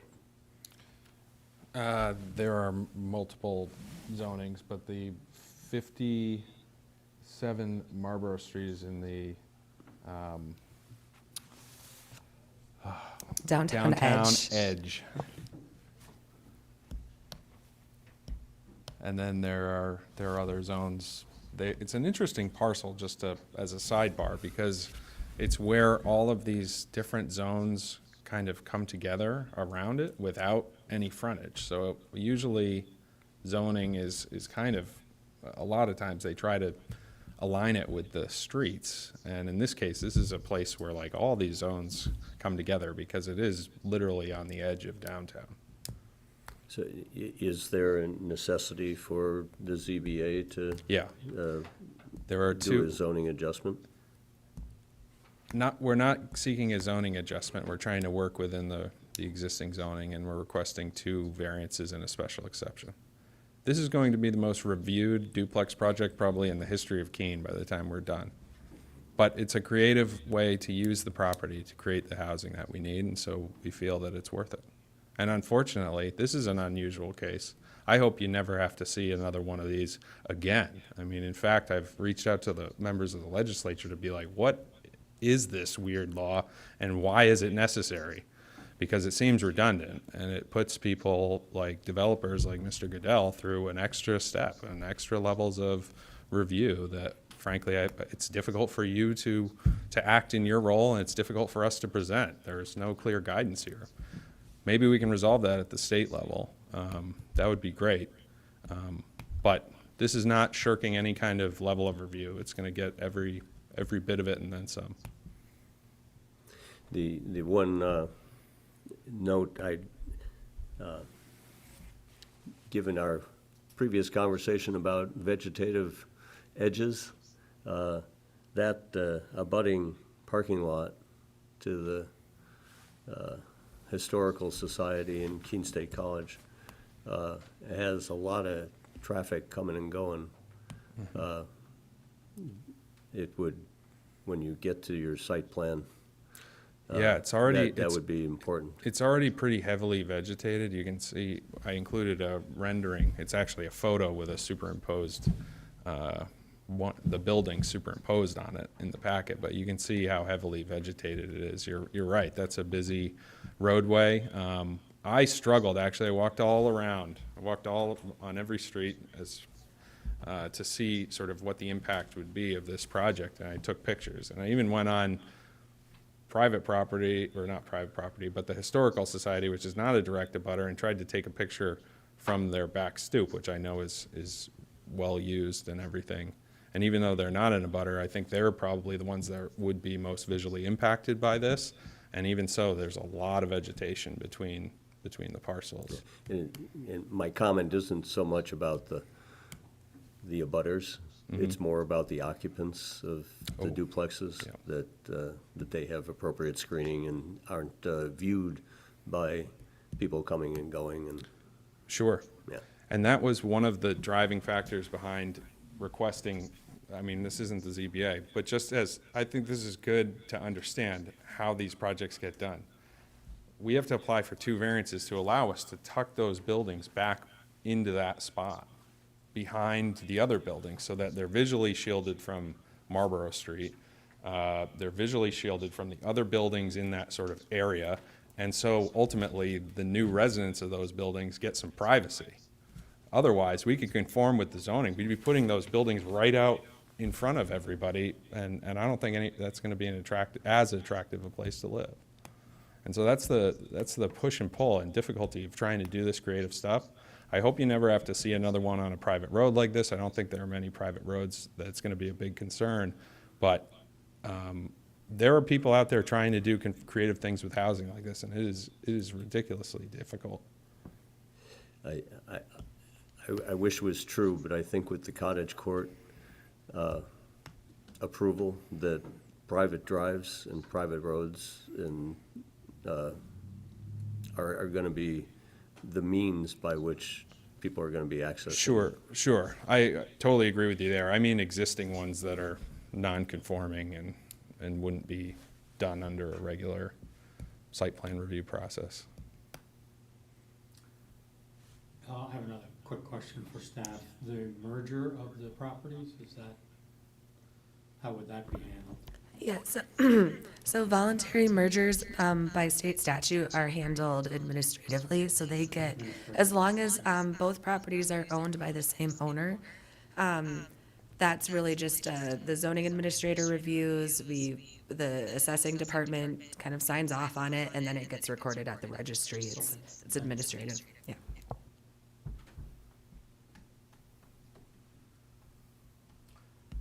Okay. Any other comments? It's not a public hearing, so. Yeah. Sorry. So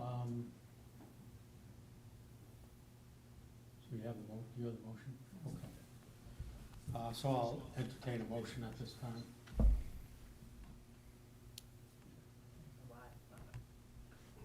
I'd like to move, make a motion to move to recommend that the city council grant the request to authorize the issuance of building permits for 3 duplexes on the property located at 57 Marlborough Street. We have a second? Second. Thank you, Ms. Fasano. Any further comments? Discussion? I Mayor guess I Condon? just want to say, if we are giving this recommendation to the city council, I think we also need to recommend that they consider its conformity to this resolution. And, yeah, I mean, I think we need to, I think we ought to give them that direction. And they say it's conforming, great. They say they would need to adjust this resolution or void it, great on that too, but, So you're talking about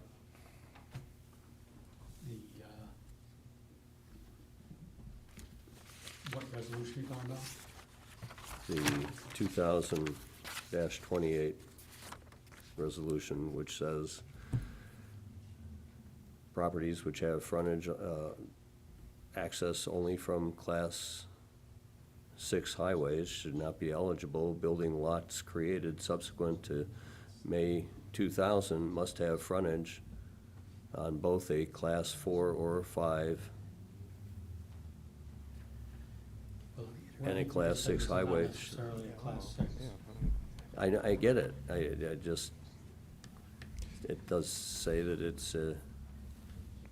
shall be required to access said lot from Class 4 or 5 frontage. That's the part here that I think is, So I'm just, if it's not a Class 6 road, it's a private road, then why do we need to check to see if it's going to conform to that particular resolution, as you call it? resolution. It's now So this being like. resolution is R 2000-28? Okay, but we can reference that. Yeah. I mean, it's not my decision completely, but we'd have to revise the, So, Mr. Chair, my recommendation to you as a board is, would be to, I mean, it's fine to mention or reference that resolution, and I'm glad that you're aware of it. But I don't think that you have any sort of role in making recommendations related to that resolution, if that makes sense. Like, it's a city council resolution. And so I think it makes perfect sense for city council to discuss it. So maybe, some wording could be to consider Resolution R-2000-28 and its application to this request. And then just leave the details of, does it pertain to this or not, and how it pertains to city council to suss out. Because I believe the city attorney is planning to attend and talk through those details with city council. Again, suggest the wording in here. I mean, we move to approve. right, we have a motion, so we have to, let's table the current motion. Table the current motion and we'll, Or can you incorporate that into this current motion? I think, yeah, you could incorporate it into the existing motion. You could amend the motion to include the reference to that amend the resolution. motion. Let's amend the motion to, so why don't you start that? Amend the motion. I would like to amend the motion to include, sorry, I don't have, It's R-2000-28. 2000-28 That's it. To be considered.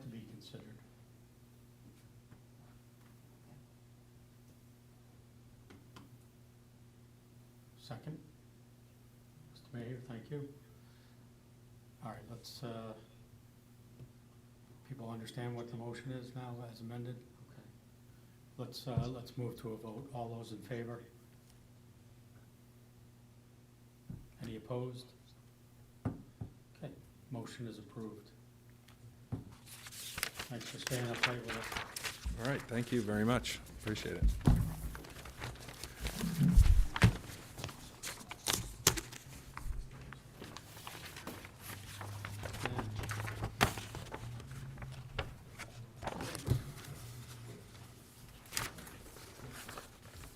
Appreciate you attending. Thank you.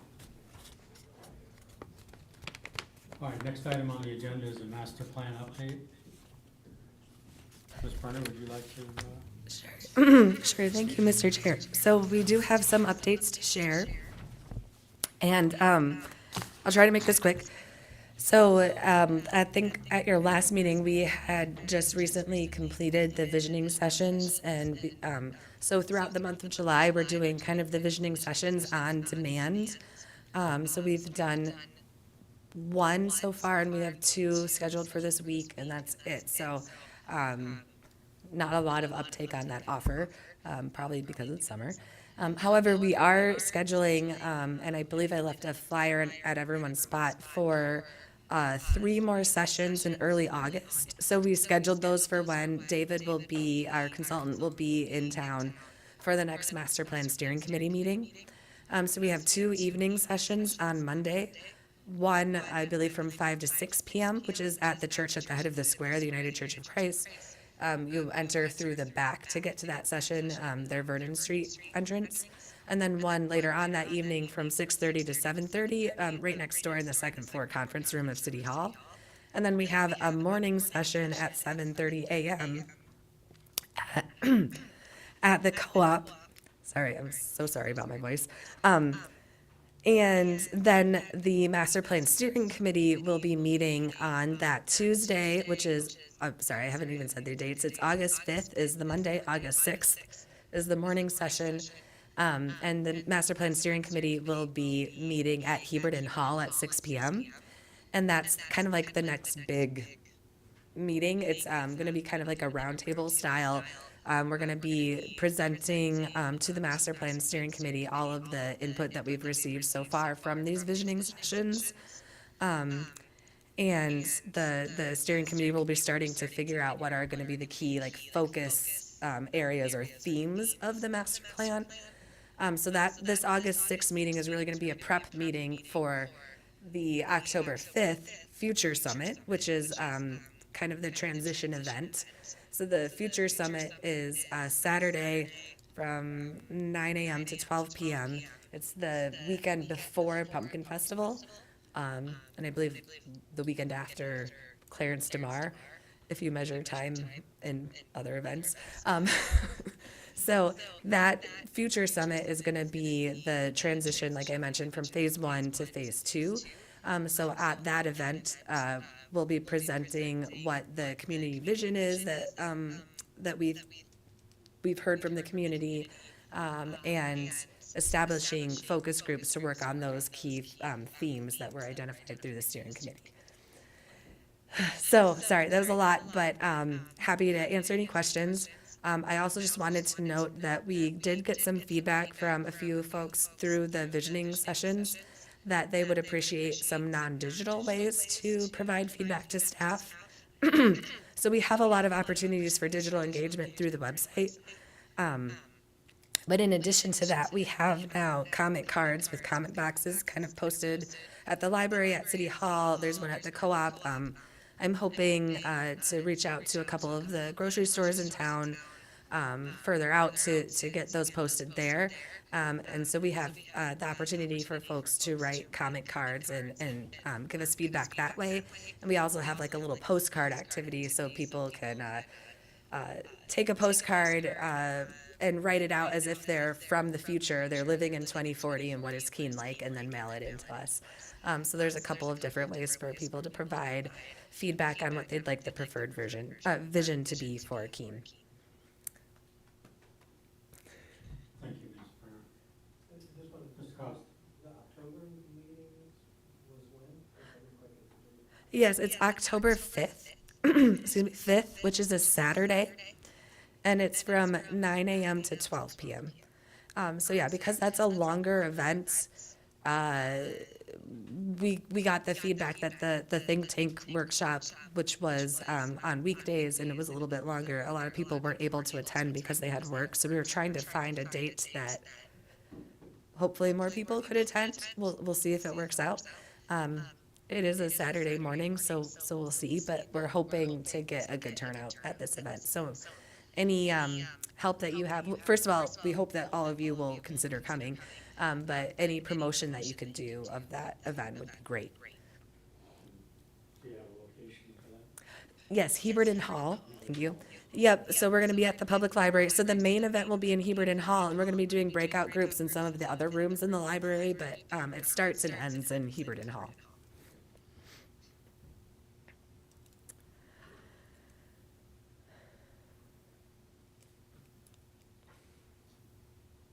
Okay, thank you. I would suggest that we can pass on the training. Thank you. The Yes. hour. But I'll offer you an opportunity to give a staff update if you have any. Sure, thank you, Mr. Chair. I don't have any staff updates at this time. That's good. Any new business? Anyone on the board have new business you would like to bring up? Then we'll proceed to upcoming dates of interest.